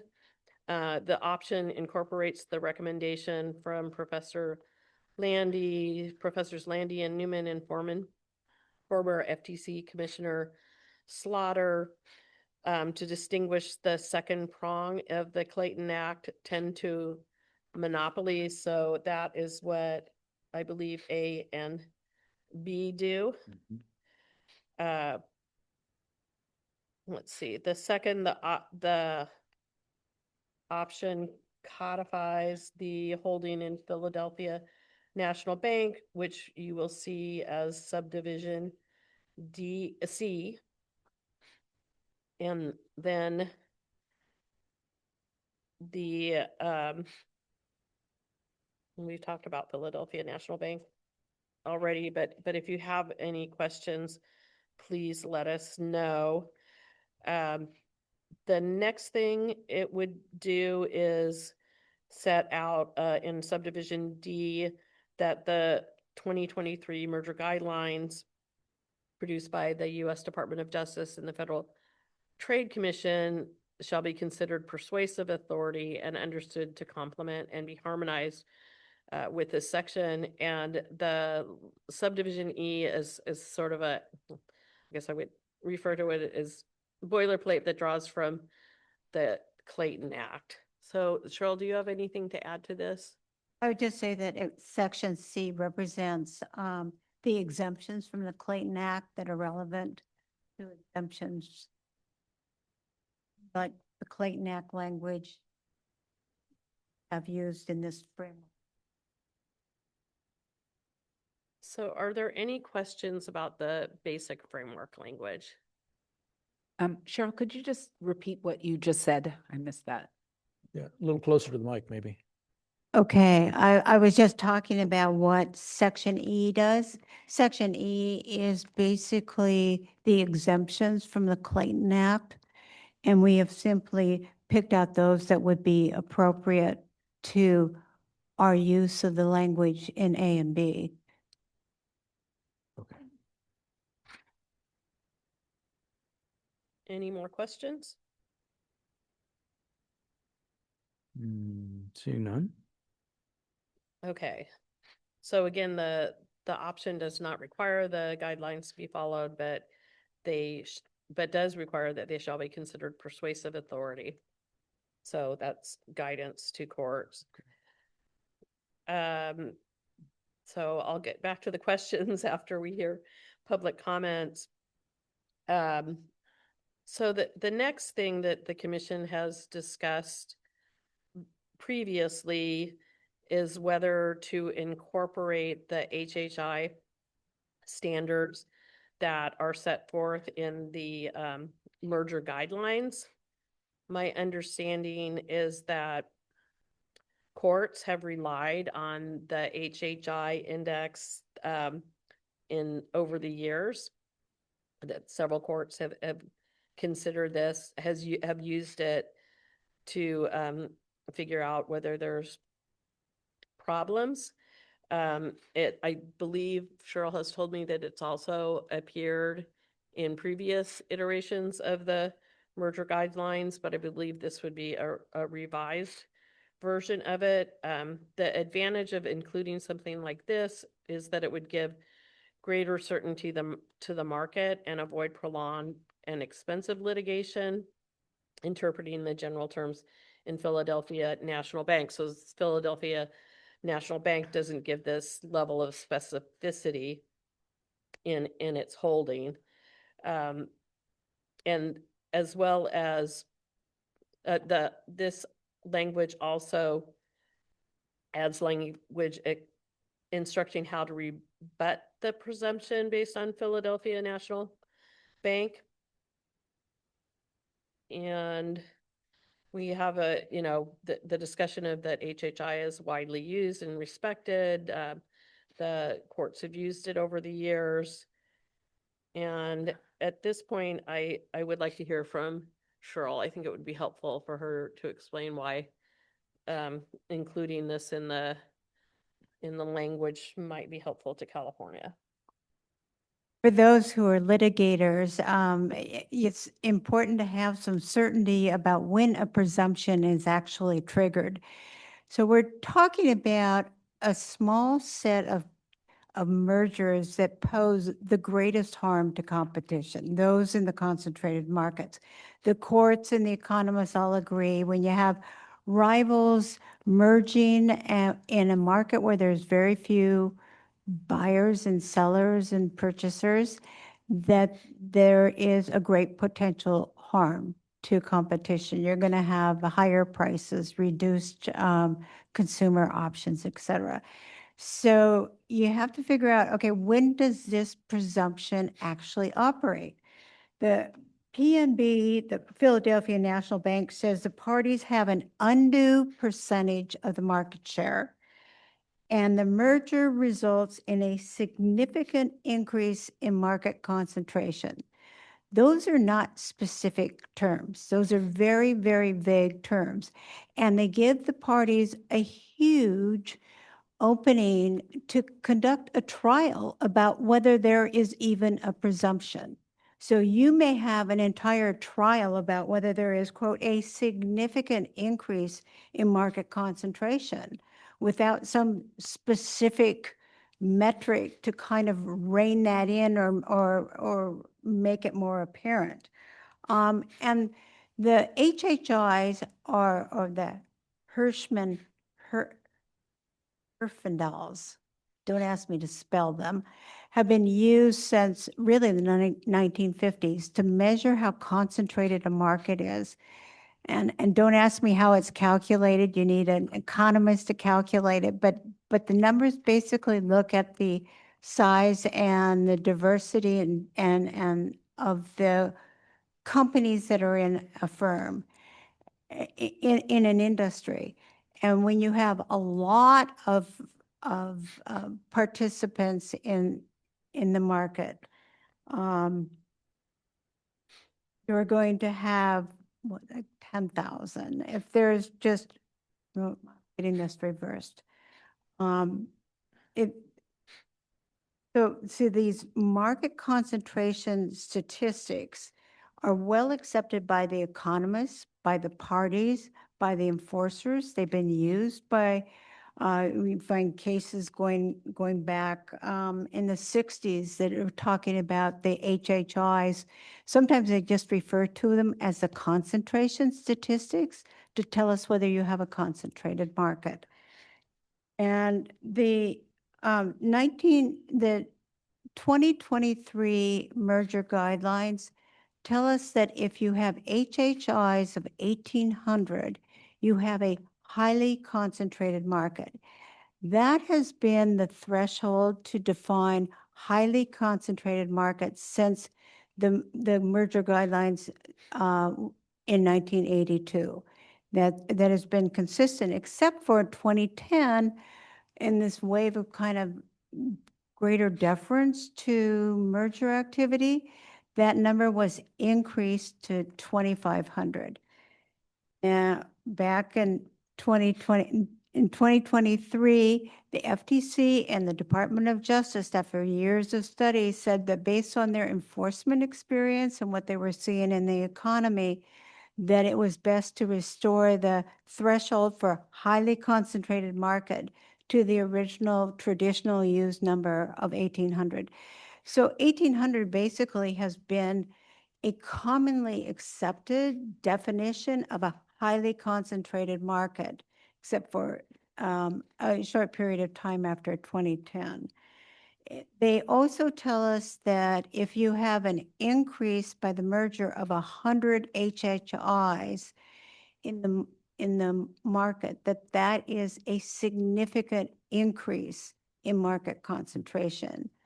And that number has been used as a threshold for a significant increase in market concentration since 1982, again, with the exception of the 2010 changes to the merger guidelines, which said it was 200. That was a significant increase, but that number was reduced back to 100 in 2023. So these are highly recognized calibrations of what is a highly concentrated market and what is a significant increase in the market from the merger. And so the merger guideline number 1 is tells all of the parties, this is the FTC and the DOJ, if they're doing their business, are going to go after you if the merger does causes an increase of 100 or is in a market with an HHI of 1,800, and you'll get the benefit of the presumption. And the courts have typically honored that statistic and switched the burden of proof. So it's been very helpful in making challenges to these highly dangerous mergers more efficient from a resource standpoint. So, number one, I guess number one is, who does the calculation of what the HHI number is? Economists, Right, but if you're in court, how do you, I mean, suppose you now, you go to court and one set of economists says it's 1,800 and another set, it says it's 1,400. but then the judge can reconcile the difference in the calculations as opposed to having a trial. I mean, otherwise, if you were to debate, is this a highly concentrated market? You're going to have a bunch of very expensive experts in there, industrial organization experts, marketing, consumer behavior people, looking at all aspects of the market, arguing about entries, barriers to entry, incentives of the merging parties before and after, looking at all aspects of the industry, which is enormously expensive and Sure. costly. In this way, with the specific metrics, you go into trial, you're just fighting over the metrics calculation, and that then serves to switch the burden of proof. Yeah, but this is all the burden shifting. Yes, it's just burden shifting. Uh, You may still have the same debates about consumer behavior and incentives before and after, but the burden has shifted. Okay. I Yeah. do have a question about that, but Yeah. I think your question relates to what official, well, at least my question, Yeah. based on your question, what official federal entity either recognizes, approves, puts a stamp of approval on what the HHI for that case is? Do you know what I mean? In other words, if there is a lawsuit, of course, folks would want to challenge that, right? Because that's just what lawyers do. But what I'm saying is there an officially sanctioned organization, entity that provides this information to a particular federal agency that is in charge of mergers and acquisitions? Well, is there a certification entity who certifies HHI calculations? I don't think so. I think Okay. typically what happens is the government comes to court and says, look, this is a highly concentrated market. We're looking at an HHI of 6,000. It is very concentrated. And then the defendant, the merging parties may say, no, we really think you've miscalculated and it's 9,000. Well, that's going to be a fact issue that the court's going to have to resolve. But you've limited the issue to a debate about the calculations as opposed to this overall review of everything that impacts the market and the merging parties. Right. So it sounds like HHI calculation is one aspect of the case. Yes. Mhm. And it triggers the identification of the shift and burden of proof. Okay. Hang on. Yeah, so we could just keep going, What do you think? We might need to take a 5-minute break, just, Yeah, take a 5-minute break now. and then just keep going. Keep going. Or we could take a 15-minute break now, because she said she could join at noon. So we would be delaying lunch till 1. Yeah, Let's see what they want to do. okay. In terms of schedule, folks, Senator Gomez Reyes can't join us until noon, and she can only be with us until about 1. So we could keep going. We could take a 15-minute break now and then reconvene at noon and then have a later lunch, like a 1 o'clock lunch. Sarah, is lunch here? Or we could maybe we could take a half-hour lunch Take a half-hour lunch now? now, and then she could join at 12:15. How about that? Does that work? Kara? Okay, why don't we do that and just take about a half-hour quick lunch snack break? Yeah, Maria? Can I ask Cheryl one question before we break? The HHI, the 1800, for example, that number, can that number change? Is there debate over that number? I'm wondering if we put this into the statute, could it become outdated based on market changes that we can't even imagine right now? So it has been the threshold number for highly concentrated markets since 1982. And in all of the versions of the merger guidelines, with the one exception of the 2010 merger guideline changes, which I would kind of characterize as an outlier. And then they were returned back to those thresholds in the 2023 merger guidelines. So they've been in place most of the time since 1982. And kind of picking up on that question, is the HHI the kind of thing that could be, as opposed to somebody's calculation of the HHI flipping the burden, could this be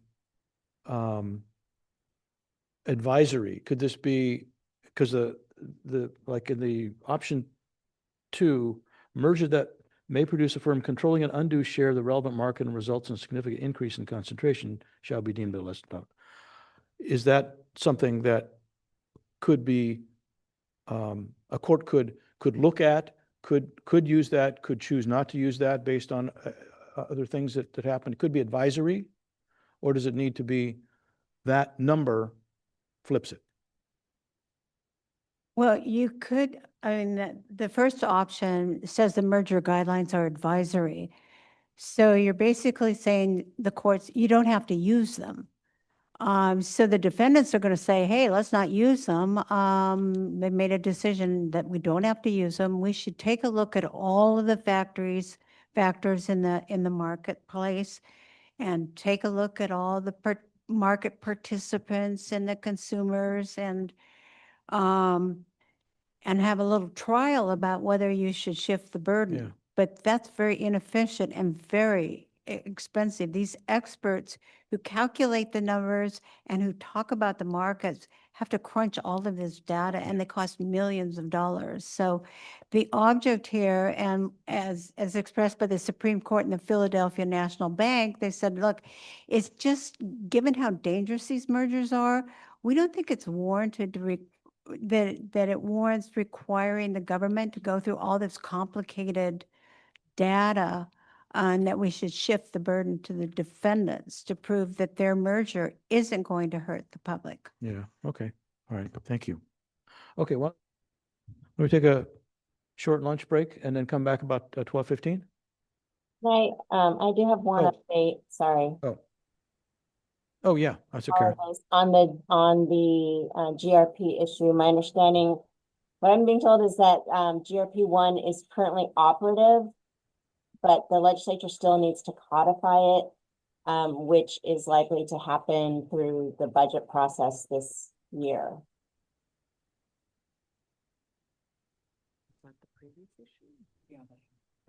Yeah, Sarah? I suspect that may be in reference to the current GRP one. Steve, as I understand, this was GRP one from quite a few decades ago, 1991. Okay, I'm sorry, I didn't get that. I think we need to do the further analysis and consultation with the legislative council Okay. that we discussed earlier. Got it, okay, okay, I just wanted to clarify that it would actually become codified. okay, thank you.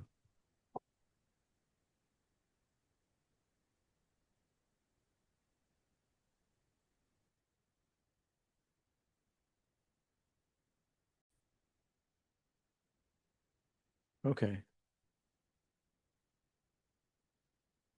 We're back.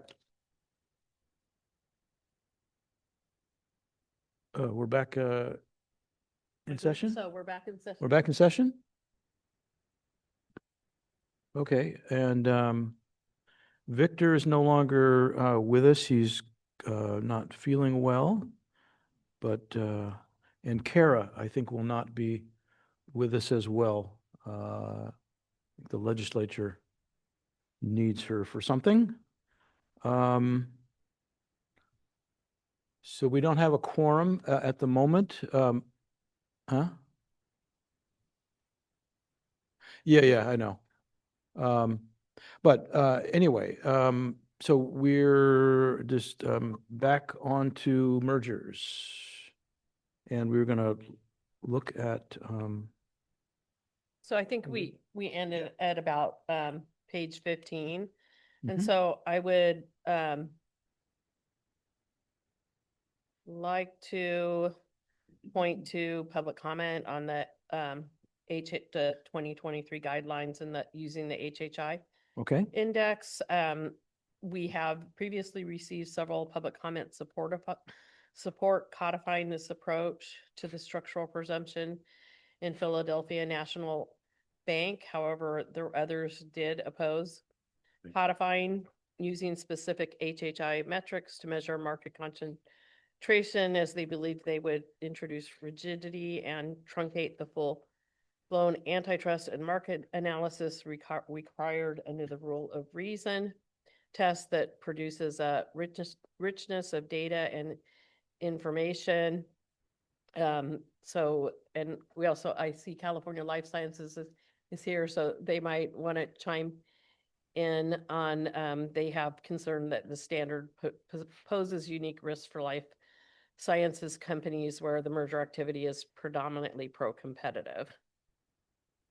got it. Do we want to hear from them now or after we, I think after, okay? yeah. And Senator Gomez Reyes will be joining us, we think? It's a little bit unclear at the moment. If she's able to, it will unfortunately be briefer. Okay, Okay, so I think we're ready to move off of HHI unless okay. commissioners have additional questions. Yeah, there are additional questions? Okay, Okay. so the next portions of the memo cover the appreciable risk standard and also present a new approach which would draw on the reasonable probability language from the Senate report on the 1950 amendment. So the commission has previously considered the appreciable risk, using appreciable risk. It would revise the standard maybe substantially to lessen competition by modifying maybe with appreciable risk and replacing substantially with more than a de minimis amount.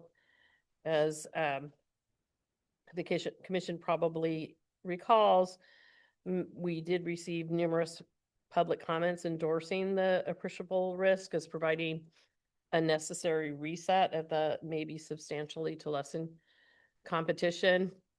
They believe that it is not intended to change the intent of the Clayton Act, but to recapture some of the dilution that has occurred over the years. They point to that decades of federal judicial interpretations have demanded an increasingly greater quantum and certainty of proof of anti-competitive effects than intended in the original Clayton Act. And we discussed this earlier, but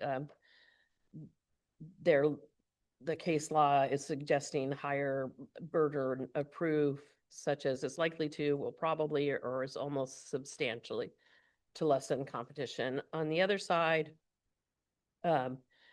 critics are concerned that a new and untested legal standard would create substantial uncertainty, so it would be new language.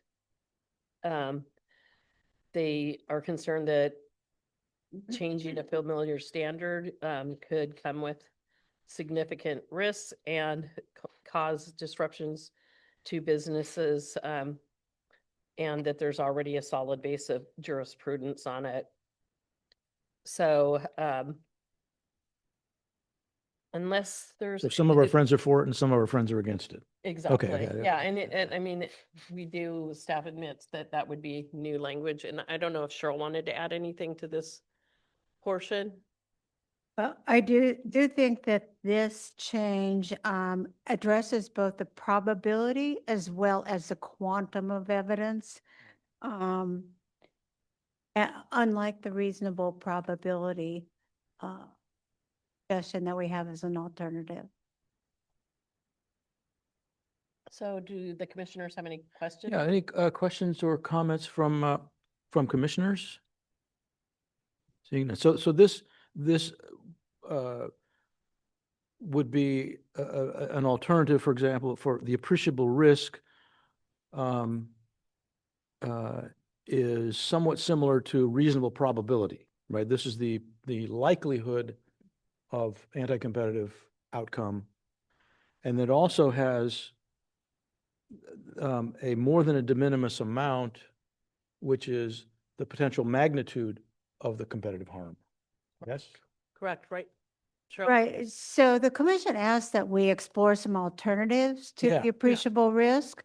And so really I think gravamen of the change was that they were trying to reset the probability of Right. evidence Right. of anti-competitive harm that was needed so that it was less than, I don't know, Right. less than, Bigger so than it a bread wasn't box. more than a Right. reasonable probability. And we said, well, why don't we just put in a sentence that says, in assessing whether there's going to be anti-competitive effects, you can't require more than a reasonable probability. Now, that does not address the change that was made by the appreciable risk standard there, where it also says more than a de minimis amount. Mhm. You may recall Professor Cuoca made a presentation about why he thought we needed to signal to the courts that the standards were too high.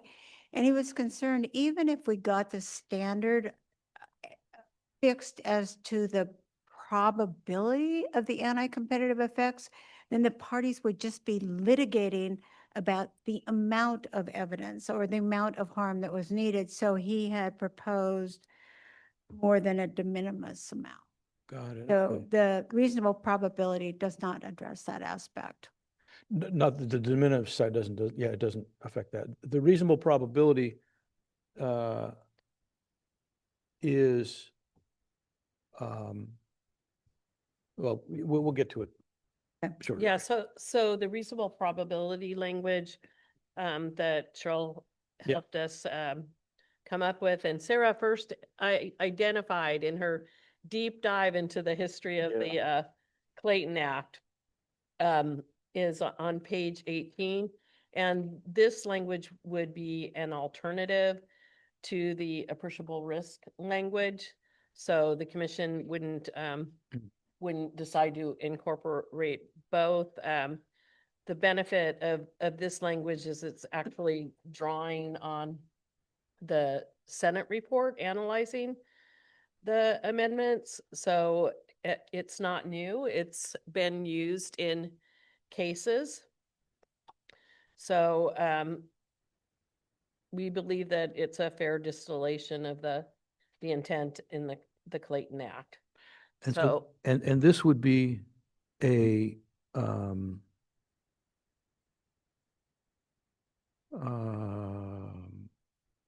more of a guidance or direction for the courts, as opposed, that is to say that yes. the maybe substantially would still be in the description of what is unlawful Yes. conduct.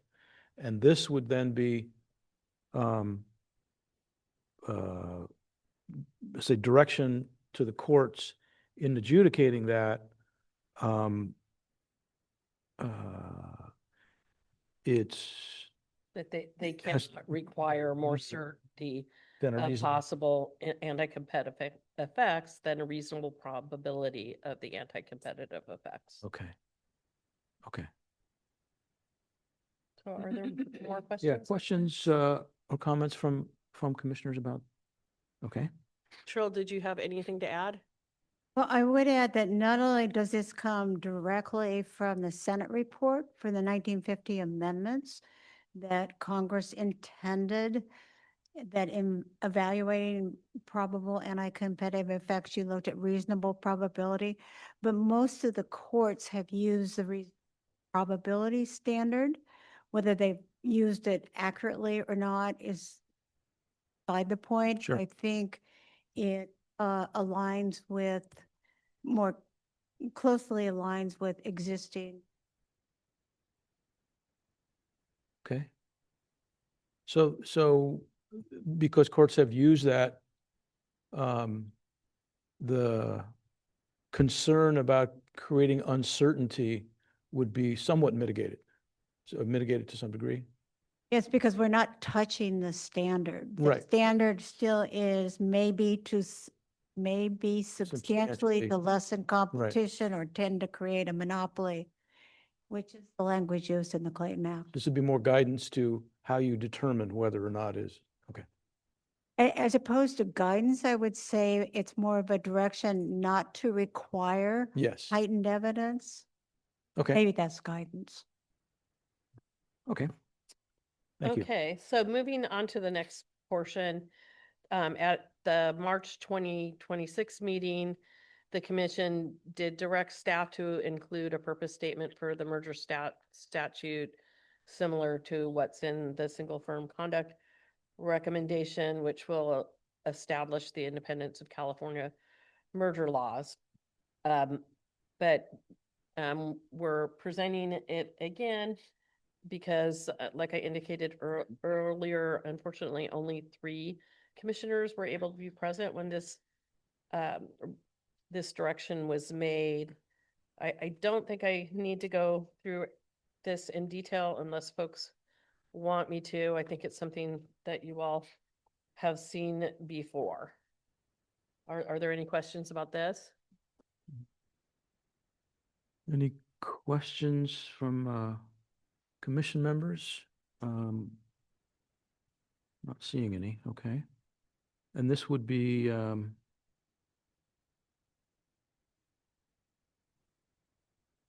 okay, in the BNP code. Got it.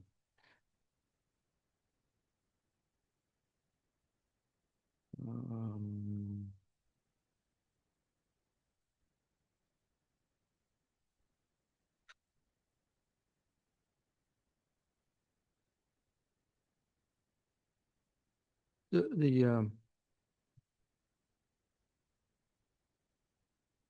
one question I would have is on the second one. Courts shall liberally and to promote free and fair competition, be mindful that California favors maximizing deterrence.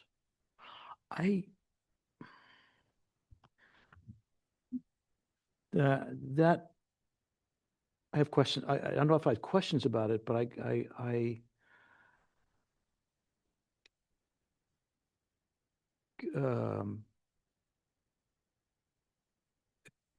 California should try to make sure that the laws, it sounds like it almost sounds like it's tilting a scale somehow. That is to say, as opposed to adjudicating an issue and making a judgment based on the law, it's almost, it feels like it's saying, well, if there's any doubt, then you should lean toward that behavior being illegal. I mean, So I'll ask Cheryl to chime in as well, and Sarah, if you have anything to Yeah. add. So this is in the single firm conduct recommendation, and it's in Yeah. AB 1776 now. And it's basically codifying what the Supreme Court said in Clayworth versus Pfizer. And Okay. the language, I believe, that we drew directly from the case, and we have maximizing in quotes. So, Sarah and Cheryl, do you have anything to add? I guess we discussed this in connection with the single firm conduct. And Commissioner Carrillo explained that there are many laws where the purpose is to accomplish some social good. And this is a common provision that you do tilt, in doubt, you tilt the scale toward toward an interpretation which would accomplish the intent. Okay, so this wouldn't tip the,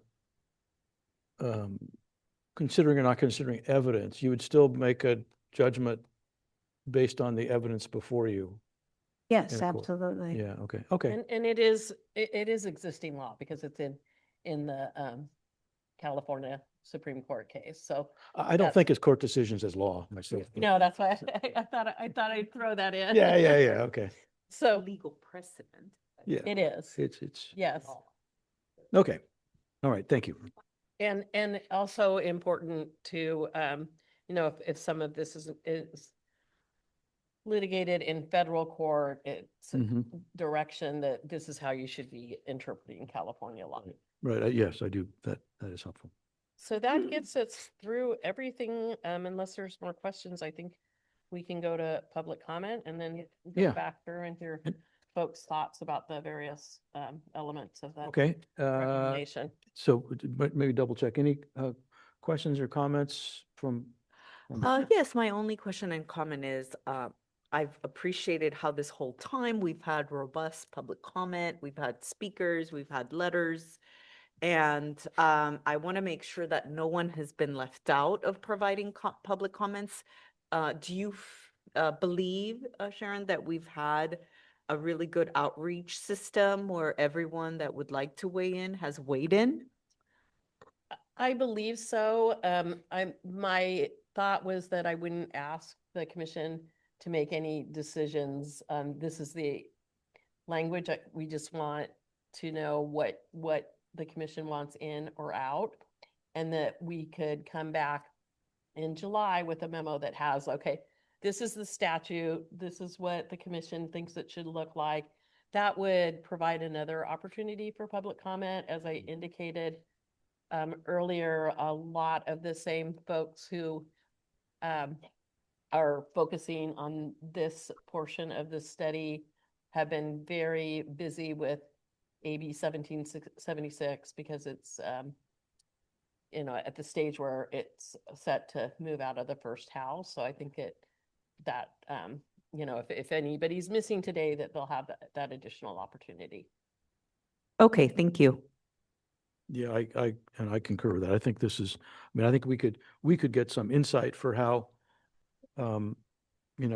issues that are of concern to the legislature and whatever as 1776 moves through, and folks who might otherwise would have wanted to make public comment today may well be over in the Capitol in case that bill comes up for a vote.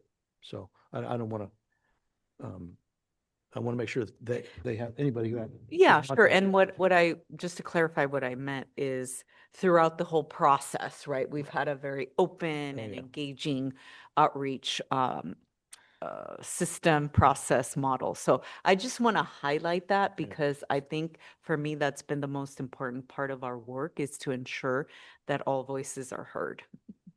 Yes, and as you could see, when you were going through the memo, we referenced the previous memos that had the very robust public comment that we received, and totally agree that it's a very important process, part of our process, and we've endeavored to make it as public and open as it possibly can be. I suspect we've had more public comment on this study than on the sum of all the studies that since I've been on the commission. So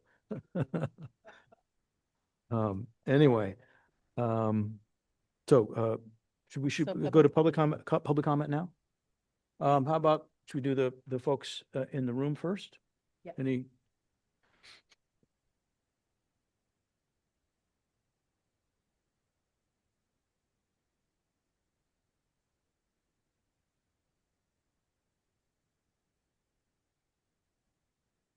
we go.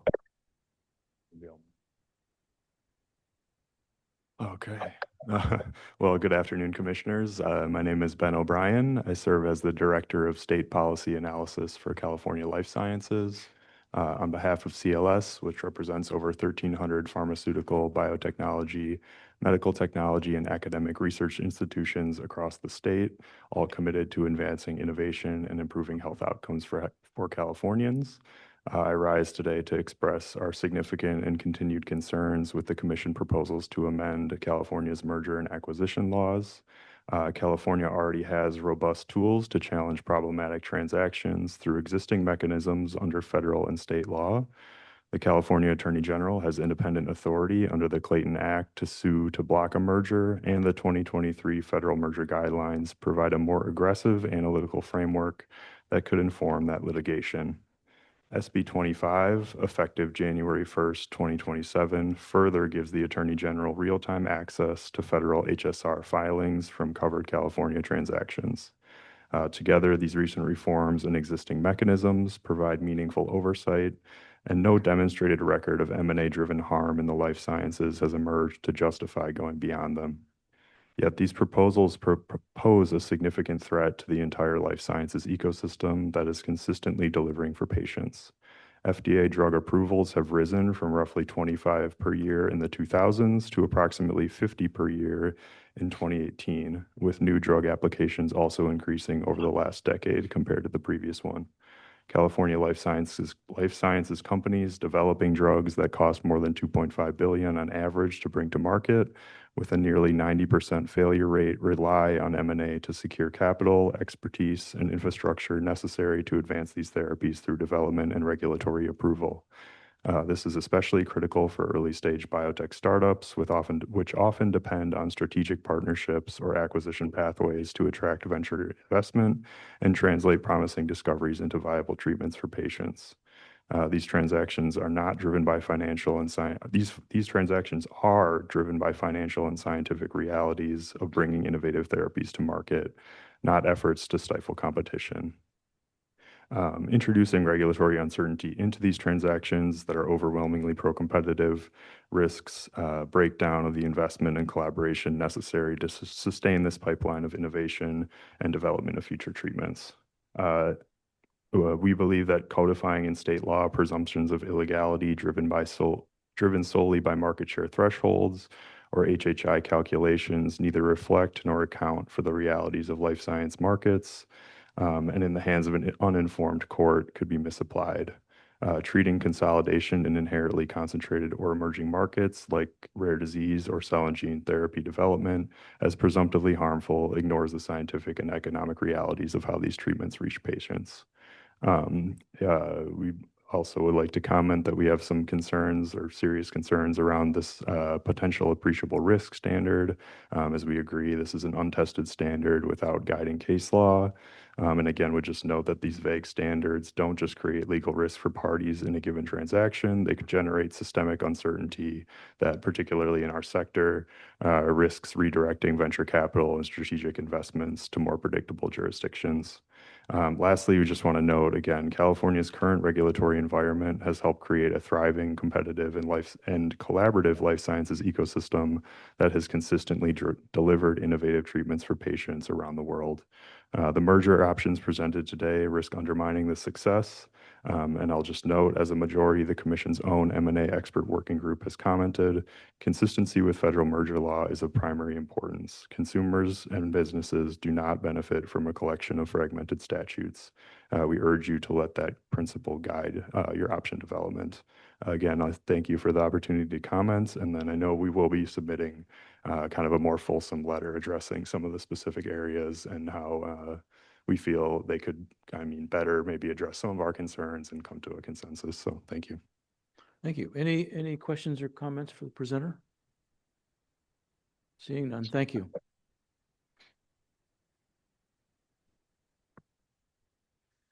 Good afternoon, Commissioners and committee members. My name is Gilbert Laurie here on behalf of Biocom, representing over 1,800 companies in biotech and medical technology in California. In 2024, California's 17 17,000 life science establishments employed over 450,000 workers and generated over $396 billion in economic output. I'm here regarding Memo 2026/21. And as the commission has moved on from the Clayton Act standard, we urge the commission to carefully weigh how the three remaining frameworks and the purpose statement affect the life sciences ecosystem.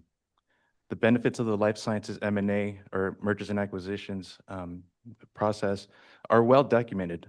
A peer-reviewed Cornerstone research study of more than 33,000 drug projects from 1995 to 2024 found that acquired drugs are nearly twice as likely to reach patients and 3 times as likely for novel drugs addressing unmet medical needs. When a small firm is acquired by a large firm with drug launch experience, the acquired drug is roughly 24 times more likely to launch with an entirely new mechanism of action. M&A drives pharmaceutical innovation rather than threatening it. Any framework that presumes these transactions are anti-competitive risks, restricting the very activity that brings new treatments to California patients. We urge the Commission to maintain alignment with federal antitrust standards. Thank you. Thank you. Any questions or comments for this presenter? No? Thank you so much. We have some virtual, online. How many, roughly? 6, okay. Erica Knox. Okay, Hello, can you hear me? yes. Great, thank you so much. Good afternoon. My name is Erica Knox, and I'm speaking on behalf of the Writers Guild of America West, which is a labor union that represents more than 10,000 writers of movies, television, and streaming series in California's vital entertainment industry. First, I want to say thank you to the Commission and the staff for your dedication and hard work on the critical topic of antitrust reform in our state. We are pleased to address the Commission today about the state of consolidation in the entertainment industry and encourage the Commission to adopt options 2, 3, 4 in the staff memo on merger provisions. As we've discussed before, significant strengthening of state antitrust law is urgently needed for the media and entertainment industry here in California. Our industry is already heavily concentrated, and it's dominated by a handful of powerful firms that produce and then distribute content on their vertically integrated networks and streaming services. Writers have seen merger after merger in their industry, leave fewer and fewer companies in control of what they get paid to write and what viewers get to watch. This issue is more urgent than ever because the proposed merger of Warner Brothers Discovery with Paramount would be catastrophic for this industry, particularly in California. If Warner Brothers is allowed to merge with Paramount, the merged company would become the largest employer of Writers Guild members. Both companies are already industry giants, and the loss of direct head-to-head competition between the two companies will harm writers and eliminate jobs across the industry, including here in California. Furthermore, a merger would fundamentally threaten the diversity of storytelling by increasing the power of gatekeepers to decide whose stories are told. And with fewer gatekeepers, this consolidated economic power held by the companies can easily turn to political power that threatens free speech and creative expression, hurting our democracy. A combined Warner Brothers and Paramount would create a media behemoth with tremendous leverage to reduce content, raise prices, increase control of production, suppress writer compensation, worsen their working conditions, and silence the voices of our members. This proposed merger does not occur in a vacuum. Decades of consolidation have led to a broken system dominated by a handful of vertically integrated studios in the entertainment industry. Warner Brothers itself has been involved in numerous failed mergers, including the AT&T Time Warner merger and their acquisition by Discovery in 2022. Most recently, the acquisition of Warner Brothers by Discovery led to the cancellation of $2 billion worth of film and TV projects and layoffs of hundreds of workers in what appeared to be a frantic attempt to mitigate the more than $50 billion of debt that the company took on to close that merger. Now they are proposing yet another $110 billion merger that will load an already debt-burdened company with even more debt. Absent any government intervention, more harmful mergers like Paramount and Warner Brothers are on the horizon. So significant strengthening of state antitrust law is urgently needed to guard against further anti-competitive behavior in California's already heavily consolidated media and entertainment industry. For these reasons, we strongly support options 2, 3, and 4 of the CLRC staff's memorandum 2026-2021. If the Commission does not recommend an appreciable risk standard, we recommend that it should at least codify a reasonable probability standard.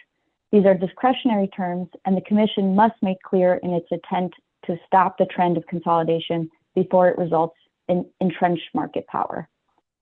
In closing, we thank the Commissioners and the CLRC staff for your attention to this critical review of antitrust law in California, and we urge you to take advantage of this timely opportunity to lead the nation in much-needed reform, to modernize competition policy so it applies to today's economy, to protect workers from lower wages, to protect consumers from higher prices, and to protect access to diverse and creative content in media by ensuring competition in the media and entertainment markets. We look forward to further engaging on this topic. Thank you for your time. Thank you. Are there any questions or comments for Ms. Knox? Seeing none. Thank you so much. Next presenter. Bianca Blomquist. Hi there, good afternoon. My name is Bianca Blomquist, and I'm speaking on behalf of Small Business Majority. It's a pleasure to be here again with you today. As a friendly reminder, Small Business Majority is a national education, research, and small business advocacy organization. We were founded by small business owners in 2005 and have been working since then to ensure diverse business owners can contribute meaningfully to our economy. If you've been in these conversations before, as you have, you've already heard from me, but as a friendly reminder, again, 99% of all businesses are small businesses, and they employ roughly half of America's private sector workforce. 97% of those businesses are very small. As a representative of those 4.3 million businesses, we do see firsthand how these mergers are replacing organic growth with acquisitions that are prioritizing shareholder profits over small business needs. And in California, our state's concentration crisis is no secret. So I appreciate the opportunity to share with you a couple of stories today to support why we support options 2, 3, and 4, including the appreciable risk standard. Rachel Klein is the CEO of Firestarter Studios, a Santa Clarita-based entertainment company with 2 full-time employees that scales to more than 300 workers every year during production. She wants to keep creating jobs in California, but says the rising costs of operating a small business here makes that increasingly difficult. But it may not be for the reasons other corporate interests may have you believe.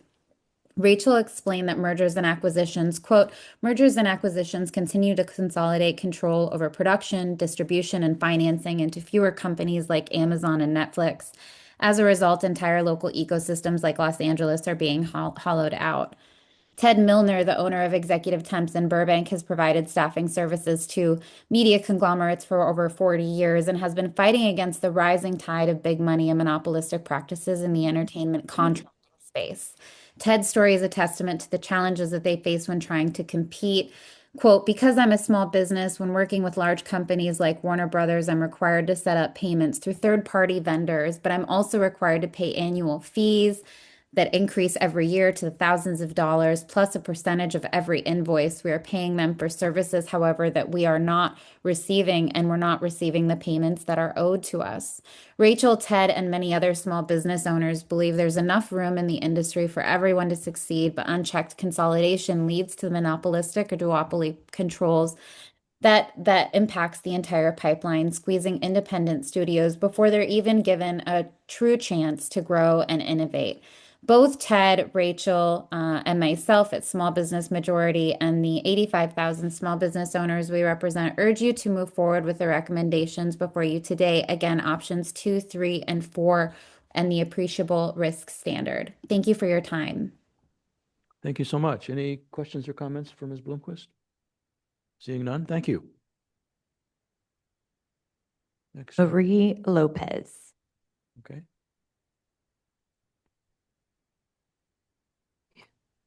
Apologize. Can you hear me now? I was muted. Yes, we can. Thank you so very much. Good afternoon, Chair and Commissioners. My name is Mari Lopez, Legislative Advocate with the California Nurses Association, representing more than 100,000 registered nurses in the state.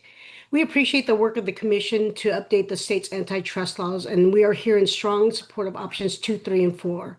We join the comments submitted by the earlier callers and the Anti-Monopoly Coalition that includes the American Economic Liberties Project, Economic Securities California, and the Consumer Federation of California, among others. It is of utmost importance that the Commission recommend a merger review standard that creates clear presumption of illegality rather than discretionary terms. Clear intent to stop corporate consolidation is needed to protect patients and healthcare workers from corporations amassing power over healthcare markets and healthcare worker labor markets that result from mergers and acquisitions. As CNA has described over the past several years of the antitrust study, hospitals, physician groups, and other healthcare services are being swallowed up by large healthcare hospital systems and conglomerate healthcare corporations through both horizontal and vertical mergers and acquisitions. Corporations then drive up the healthcare costs, putting profits over patients. And once healthcare corporations dominate a healthcare market, they often close low-profit, high-cost hospital units, including labor and delivery, cancer centers, and behavioral health services. But these services are all critical to patient care. And when large healthcare corporations close critical healthcare services, they leave patients without the healthcare services that they need. And one of our behavioral health nurses earlier this week has shared the heartbreaking story of having to tell her patients that their behavioral health center had been closed after them receiving their services for years because they were purchased by Common Spirit Health, which is the third largest healthcare system in California after Kaiser and the University of California Health. Additionally, when corporations own large swaths of healthcare services like hospital, it leads to downward pressures on wages and benefits for workers, as well as job loss. Our nurses know the dangers of corporate consolidation. We hope the Commission will declare that mergers must be prevented and that enforcement agencies have guidelines when a merger signals the potential creation of a monopoly or the risk of corporate concentration. And finally, we support providing the state's attorney general with enforcement tools that not just mirror federal laws, but lead the way in protecting the public and workers from mergers and acquisitions that only serve to further engorge corporations while the public is stripped of choice. Thank you so very much for the opportunity. Thank you. And are there any comments or questions for Ms. Lopez? Seeing none, thank you so much. Next. Mona Massery. Hello, are you able to hear me? Yes, we can. Great. So I am actually going to be providing public comments on 4 organizations, 3 of which were not able to be here today because of, as we mentioned earlier, a lot of folks are working on AB 1776. So the first organization that I'm giving comments on is my own, Economic Security California Action. So I'd like to thank the commissioners and especially the staff on their exhaustive, transparent, continuing work on this issue. We've been following this study with our Anti-Monopoly Coalition partners for several years, many of whom are speaking here today, and at almost every CLRC meeting over the past 3 years. And these include groups that are labor, consumer advocates, business leaders, and antitrust experts. And we believe that a fair and competitive economy is one where workers take home wages that reflect the value of their labor, where small businesses can compete fairly, and consumers pay prices that are set by markets rather than monopolies. But as we've seen with federal antitrust enforcement continually being eroded and corporate power consolidating at historic rates, our state can no longer afford to outsource merger oversight to the federal government. Maintaining a strong and competitive economy depends on California having the legal tools to enforce a fair and competitive economy within our own borders. And our wonderful Attorney General continues to actively oppose potential anti-competitive deals, including filing suit recently to block a behemoth broadcast merger between Nexstar and Tenga, which would give one company control over 265 TV stations, which is a merger that was waved through by the current administration. Unfortunately, California has no law that explicitly allows mergers to be challenged in state court, placing our state at a serious disadvantage.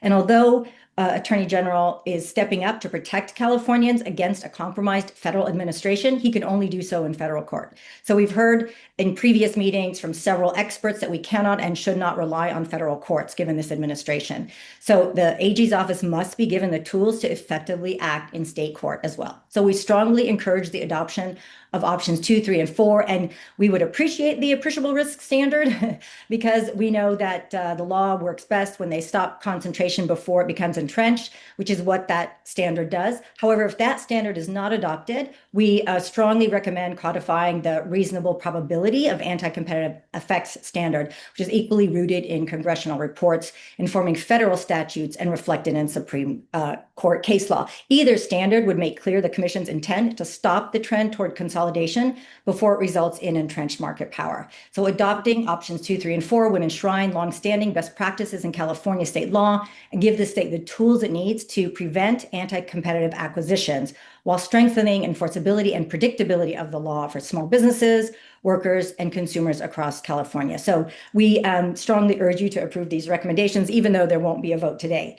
Thank you very much. And now I'd like to provide the public comments on behalf of United Food and Commercial Workers, Western States Council, which is an organization that represents 180,000 workers in the retail, grocery, retail drug, food processing, healthcare, and cannabis industries in California. Mergers and acquisitions hurt both workers and consumers. Mergers in the grocery industry have reduced grocery workers' ability to negotiate fair wages and benefits. The union's power in collective bargaining negotiations has changed dramatically over the years due to mergers and acquisitions. The organization is essentially left with two national chains that they bargain with today. Kroger, which owns both the Ralph's and Food for Less chains, and Albertsons, which now owns the Albertsons stores, as well as Bonds and Pavilions. And when companies were operating, the unions had more leverage and were able to secure fair deals in negotiations. In those days, grocery workers were able to buy a home, send their kids to college without massive debt. In fact, it was hard to get a job in grocery stores because they paid well and provided excellent benefits. Their members were able to achieve those wages and benefits because competition between employers gave them more leverage in bargaining than they have today. Today, their members can barely rent an apartment or put food on their tables. Customers aren't faring any better either. When companies merge, they no longer have to compete with each other and can raise prices as high as they can. In short, as your merger experts document, ours is no longer a nation of shared prosperity. Our social compact is broken, and the absence of serious protections against the huge getting huger and already massively profitable getting even more unimaginably profitable, not by providing better prices and services, but by eliminating competition, is to blame. And again, previous CLRC experts have said so. California does not currently have any law that explicitly allows mergers to be challenged in California state court, placing Californians at a serious disadvantage to other states. Help California protect itself. Help Californians protect Californians. We need stronger substantive standards on mergers and acquisitions to protect us and our chance at the American dream. Thank you. The next comment that I will provide is on behalf of End Poverty in California. EPIC, as it's known, is an advocacy and storytelling organization that travels the state, convening Californians living in poverty to better understand their challenges with the economy and elevate their solutions for statewide action. In the past year or so, they have followed along with CLRC study and have been proud to be a part of the anti-monopoly coalition that you're hearing from today. They affirm their support for options 2, 3, and 4 as presented by the CLRC staff today. We know that California over the last many years earned the distinction of having the highest poverty rate in the country when accounting for cost of living, along with a significant racial wealth gap, which nationally remains as wide today as it was when the Civil Rights Act of 1964 was passed.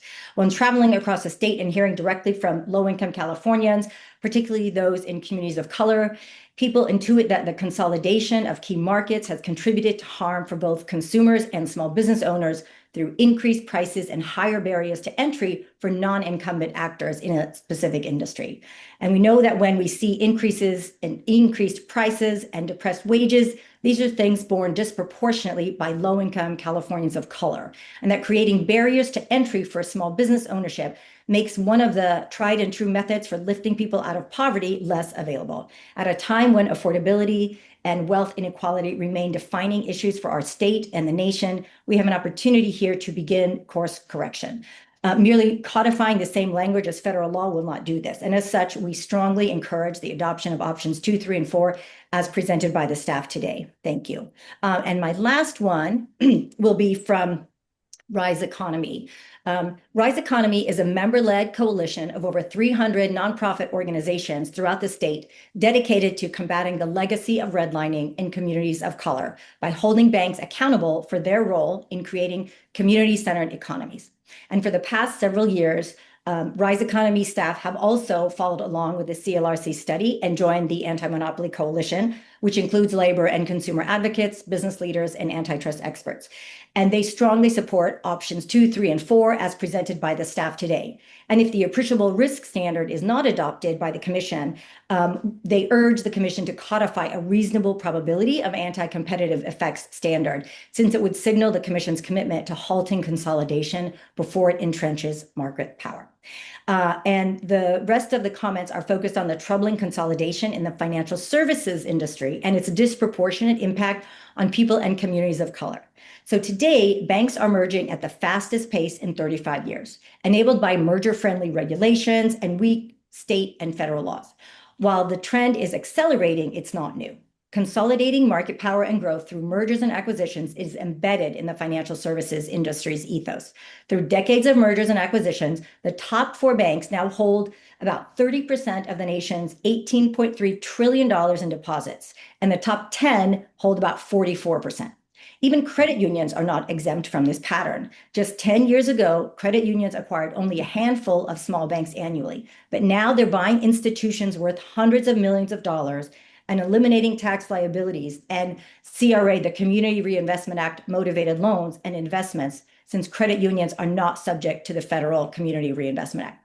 Bank mergers and unfettered consolidation can cause lasting harm, yet the federal review process remains tilted towards approval and lacks safeguards to protect consumers and communities.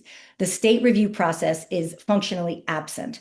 The vast majority of bank mergers are approved, even when there are significant concerns from community groups about negative impacts they will have. Mergers and this level of consolidation have resulted in communities, particularly communities of color and low and moderate income communities, suffering in the form of lost jobs and reduced hours and working conditions for community development and frontline bank branch staff, closed branches, decreased reinvestment activity, reduced access to credit for small businesses, which is reflected in the data and direct testimonies from Rise Economy's coalition members that are community development financial institutions and small business technical assistance providers, higher costs and fees for bank customers and consumers, exacerbated climate change concerns, greater climate-related financial risk to the financial system. So compounding this crisis is the federal administration's abandoning of its duty to uphold the rule of law. They have stalled implementation and severely weakened hard-won efforts at eliminating lending discrimination in small business lending, which is Section 1071 of the Dodd-Frank Act. They have repealed efforts to modernize bank supervision and community reinvestment guidelines, rescinding 2023 Community Reinvestment Act rules updates. They've repealed efforts to cap predatory junk and overdraft fees and weaken the Consumer Financial Protection Bureau's ability to protect consumers from unfair and deceptive practices. Rise Economy, its members and allies have long called for state-level policies that would, among other things, equip the Department of Financial Protection and Innovation and State Attorney General with more authority to scrutinize and even reject mergers in cases where communities would be worse off, respond to the ever-changing financial services landscape, and properly regulate and extend reinvestment obligations to financial institutions like the fintech sector that are not covered under the federal CRA, and further protect the stability of the California financial system from federal attacks and inaction. Bank consolidation is accelerating existing inequities and weakening community stability. Strengthening merger oversight is essential to protect consumers, workers, and communities of color. Thank you for your time. And that's it. Thank you. Thank you so much. And thank you for taking on all 4 of those organizations. Okay, any other? Okay. Robert Harrell. Oh, Robert. Hi, good afternoon, Chair Simpson, commissioners, and staff. My name is Robert Harrell, and I'm the Executive Director of the Consumer Federation of California. We have been around since 1960, working on consumer rights, consumer protections, and enhancing the laws and regulations therein. I'll try to be brief this afternoon. I know you'll be having more conversations about this topic. As always, I want to thank the Commission and your staff for the serious and earnest amount of work that you've put into this and continue to do so. That was true for single firm conduct. It's as true for mergers and acquisitions issues. I would just also note that I'm joining you in between meetings where I and many others are talking about the work of the Commission on AB 1776. And I should note, unfortunately, that the work of the Commission and the earnest efforts of the Commission are being insulted and denigrated by some of those who oppose that measure, which I find deeply troubling, especially given the seriousness of purpose with which you have done your job and continue to do so. CFC supports options 2, 3, and 4. We prefer an appreciable risk standard. Then if that can't happen, a reasonable probability standard would be appropriate. You've heard the reasons for that and discussed that ad nauseum. I won't belabor the point. You're seeing consolidation in virtually all industries. I'm actually hard pressed to think of an industry where there hasn't been a significant amount of consolidation. Maybe the best one would be AI. And the magic word I say to that one is yet. Because we know 5 years from now, we'll be having that conversation about AI consolidation down to 1 or 2 firms probably. So what is that? Entertainment, grocery stores, agriculture, meat packing, financial services, healthcare, technology, rental cars, pick an industry. And chances are fair to good that you're finding massive consolidation. And that massive consolidation harms consumers, harms small businesses, and harms workers. The objective here obviously is to avoid and mitigate harm before it happens, not after the fact, where you have to try to do what you can to clean up the mess. That is the whole point of this. For us, an issue we've worked on for many years, the Live Nation Ticketmaster merger. And I say this on a nonpartisan basis, which was approved ultimately by the Obama administration. That was a massive mistake. We are now year in, year out, having to fight in various ways, courts, legislatures, etc., the aftermath of that ill-approved merger. Some of us saw this coming. Now we all have to deal with that. This is more true than ever, especially in the light of what I refer to as the current federal administration's antitrust policy, which I refer to as a dear leader policy. Whoever is the most sycophantic to dear leader appears to get what they want. And that includes antitrust, mergers, you name it. And I don't need to name those examples. You're seeing them on a daily basis in your news feed or wherever you get your news from. So we urge you to support options 2, 3, and 4. And we stand ready, willing, and able, as always, to be of any assistance as possible. And thank you all again for the work in this area. Thank you. Thank you. Any questions for Robert? No? Okay, next presenter. Lee Hepner. Hello, commissioners. Lee Hepner here, Senior Legal Counsel at the American Economic Liberties Project. Thank you for all of your work on this. I think that the task before you is pretty clear at this point. I mean, we've supported options 2, 3, and 4. I think the shift from appreciable risk to reasonable probability is rational and makes sense. I think that undergirding both of these recommendations is the fact that both of those standards are discretionary. They inure to the exercise of discretion by judges, which is far from unusual in antitrust law and merger enforcement. Unfortunately, federally, we've seen, as has been described by the working group, by advocates and your staff over the course of several years, that those standards in federal court have been weakened pretty substantially. Speakers have spoken about the erosion of federal enforcement and how much pressure is falling on the states to protect our economies from anti-competitive mergers. The HPE Juniper case that was mentioned, I mean, that's a merger of 3 behemoths. 2 of those are merging, and the Federal Justice Department settled that case on the eve of trial for peanuts. Nexstar Tegna, another that was mentioned, I believe. This is about a merger of 2 companies that would reach about 80% of U.S. TV households, 265 television stations, and our federal government just approved it. Paramount Warner Brothers was mentioned. This is a merger that some have said is going to destroy Hollywood. Merging 2 of the remaining major Hollywood studios, streaming platforms, access to documentary archives at risk, major labor market impacts that in many ways are unique to California. And just this week, the chair of the Federal Trade Commission spoke at a conference where he said that he wanted to facilitate more settlements of mergers. We know that this is bad news. And yes, the California Attorney General has and can challenge these mergers in federal court. But the challenges there are severe. And look at just a couple of these, and bear with me here. But Microsoft Activision, this was a merger where the FTC argued that Microsoft was going to withhold Activision games from rivals, degrade rival platforms.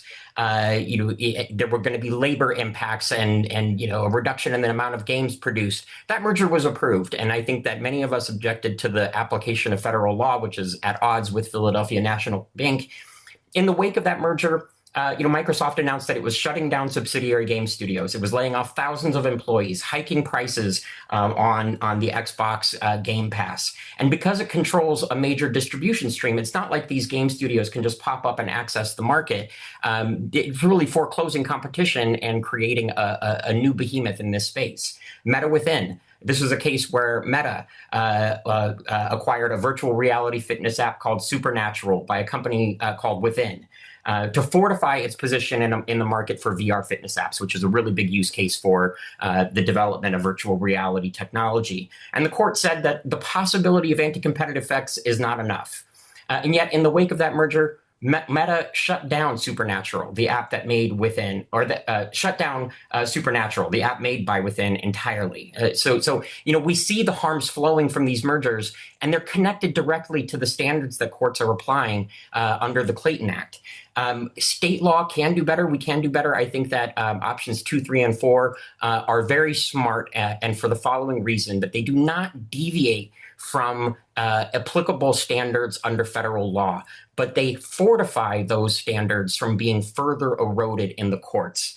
That is of critical importance. It is, can be characterized as preservation of the status quo or fortifying California antitrust law against further erosion. And I don't think anybody should have a problem with that, except those who have relied on the erosion of federal law. And then final point, given the importance of the courts in all of this and the exercise of discretion, much of merger policy takes place through the appointments that are made to the federal judiciary. Having California state courts adjudicate antitrust law does give Californians more control over appointments to the judiciary, make sure that our values are reflected by the judges who are appointed to state courts. And that is yet another way that we can employ a state merger law to protect California from a trend toward consolidation. Thank you so much, and thank you for all of your work. Thank you, Mr. Hebner. Okay, next presenter, 2 more. Daniela Fernandez Yulin. Okay.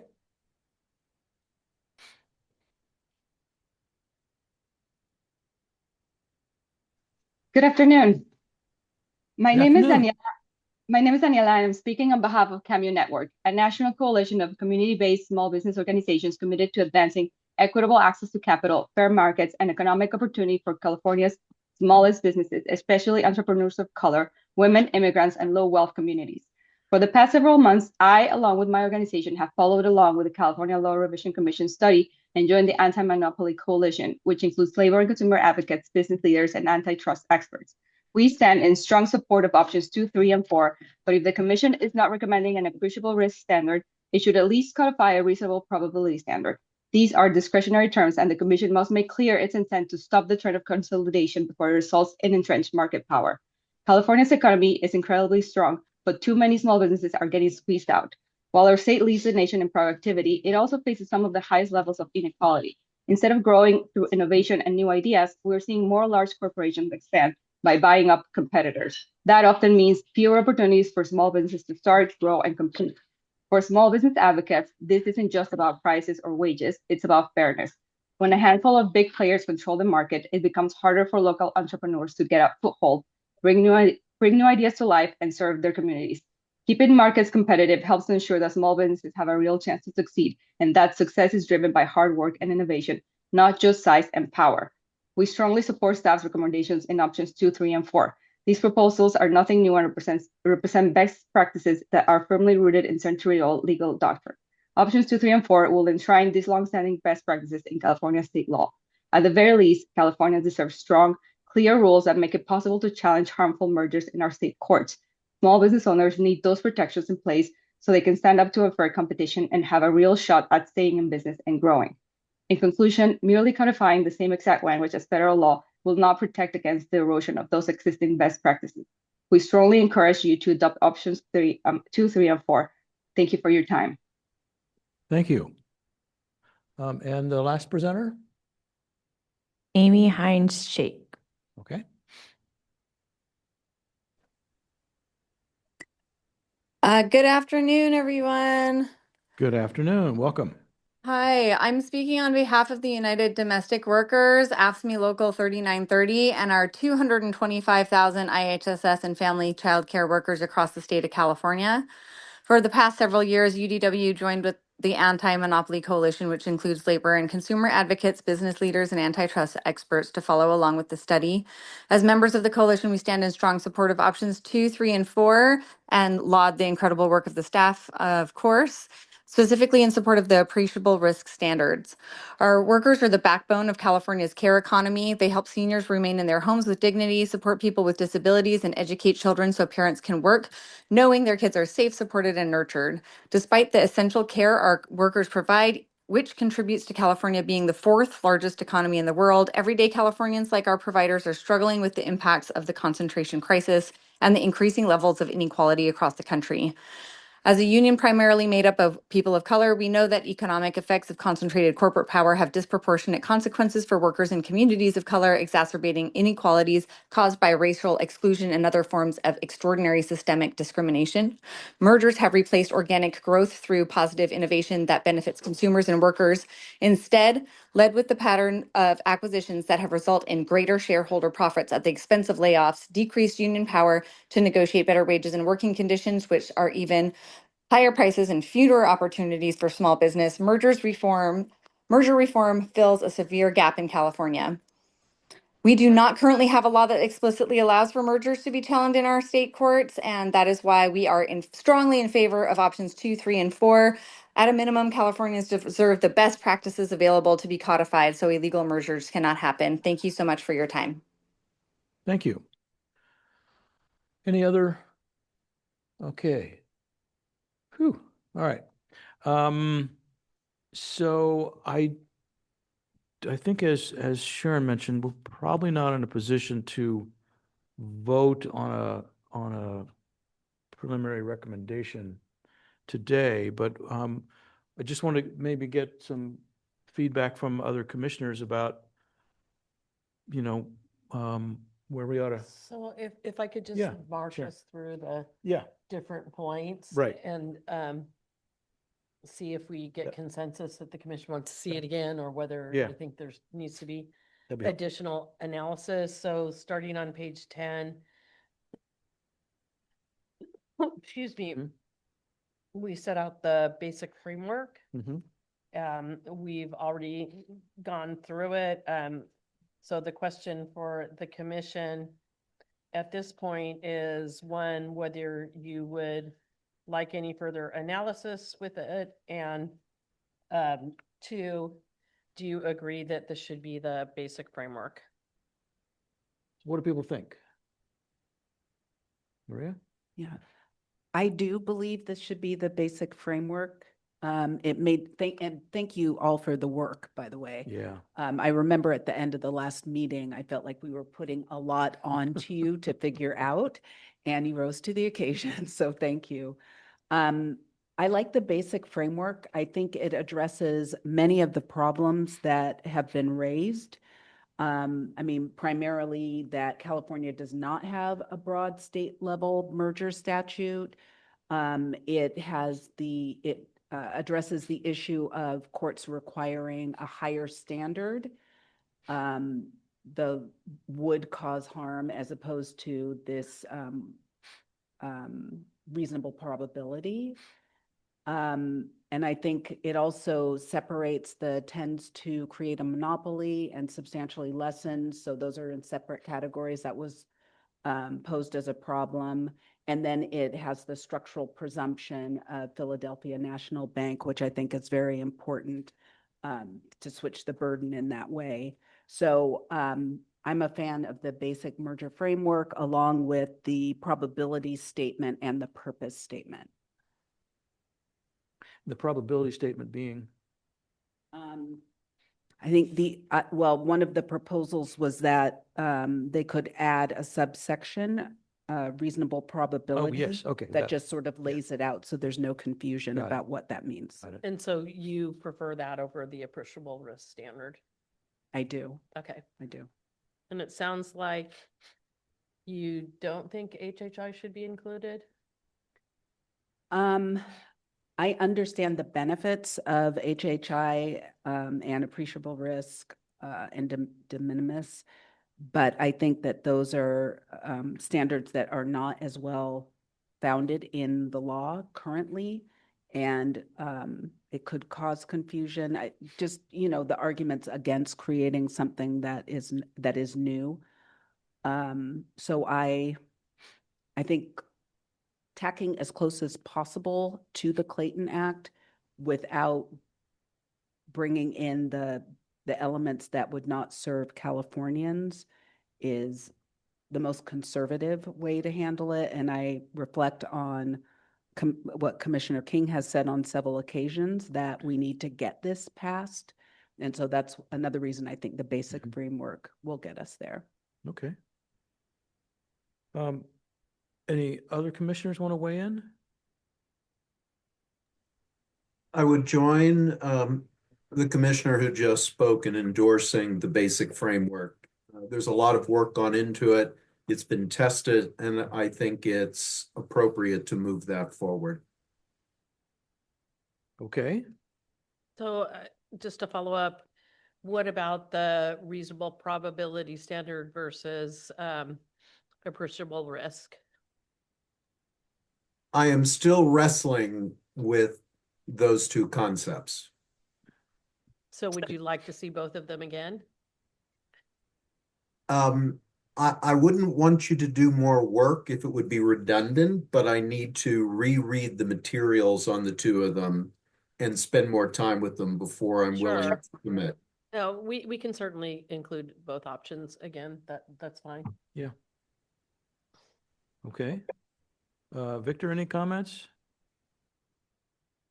No, I agree with what Commissioner B said, and I appreciate her emphasizing the importance of passing whatever we write. And as you've seen, there's fierce opposition to AB 1776. And that's always going to be a problem with any of these things we're drafting, that we want to stay on the more conservative side to the ability to get these things passed. So I concur with everything Commissioner B had said earlier. Did you have any specific thoughts? And I should ask Commissioner Heber, I forgot to ask that, on appreciable risk versus reasonable probability? I want to echo what Commissioner Huebner said, and said I'd like to come back and think about that some more. I haven't honestly parsed that out for myself yet. And then for both of you, what about the HHI language? Would you like to see it again? Since so many people have said that they were interested in 2, 3, or 4, why not go ahead and send it in again? But again, don't create vast amounts of additional work for yourselves.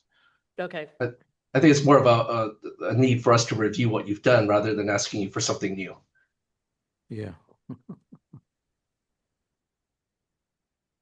And I also like the basic framework. I'm wondering if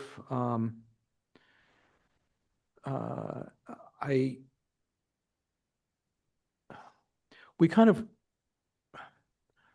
we don't explicitly reference it, but in I think it's subdivision C. Yeah, in subdivision C, up in the basic framework, kind of says the same thing as the HHI. A firm controlling undue percentage, significant concentration, or results in increase in concentration is when you flip the burden. I'm just wondering if the HHI could be, maybe something in kind of like subdivision D. In interpreting this section, here's some things that could be persuasive, could help you figure out what And directly reflect the Commissioner? yeah, HHI. and not yeah. Just a note, in the basic framework, it does note, and I'm trying to find. Yeah, it references the guidelines. So it does say that an HHI is included in the guidelines, so they could be considered persuasive as well. Where does it say that? Are you looking at subdivision C, D? I'm sorry. Yes, subdivision So in D. interpreting this section, the 2020. Yeah, be 23 persuasive. Georgia guidelines. And the should be HHI is part of those persuasive. okay. That's correct. Yeah, But okay. if you would like to see a specific reference to I the don't- HHI, I mean, we could add something I like don't- including the HHI or. My instinct would be no, because there may be more than one way to figure out concentration and increase in concentration than just HHI. So Okay. I'm okay. I'm okay the way it is. And in terms of reasonable probability versus whatever that other one was. I'd like to sort of keep seeing the version you have on page 18.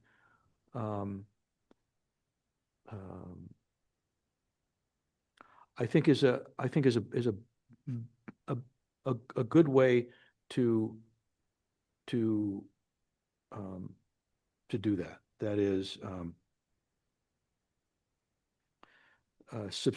you're saying determining whether or not the merger acquisition may be substantially to lessen competition, not require more than a reasonable. Well, anyway, I think that's a good way to Okay. do it, as opposed to changing the fundamental piece of the in subdivision A. Okay, so let me try to recap.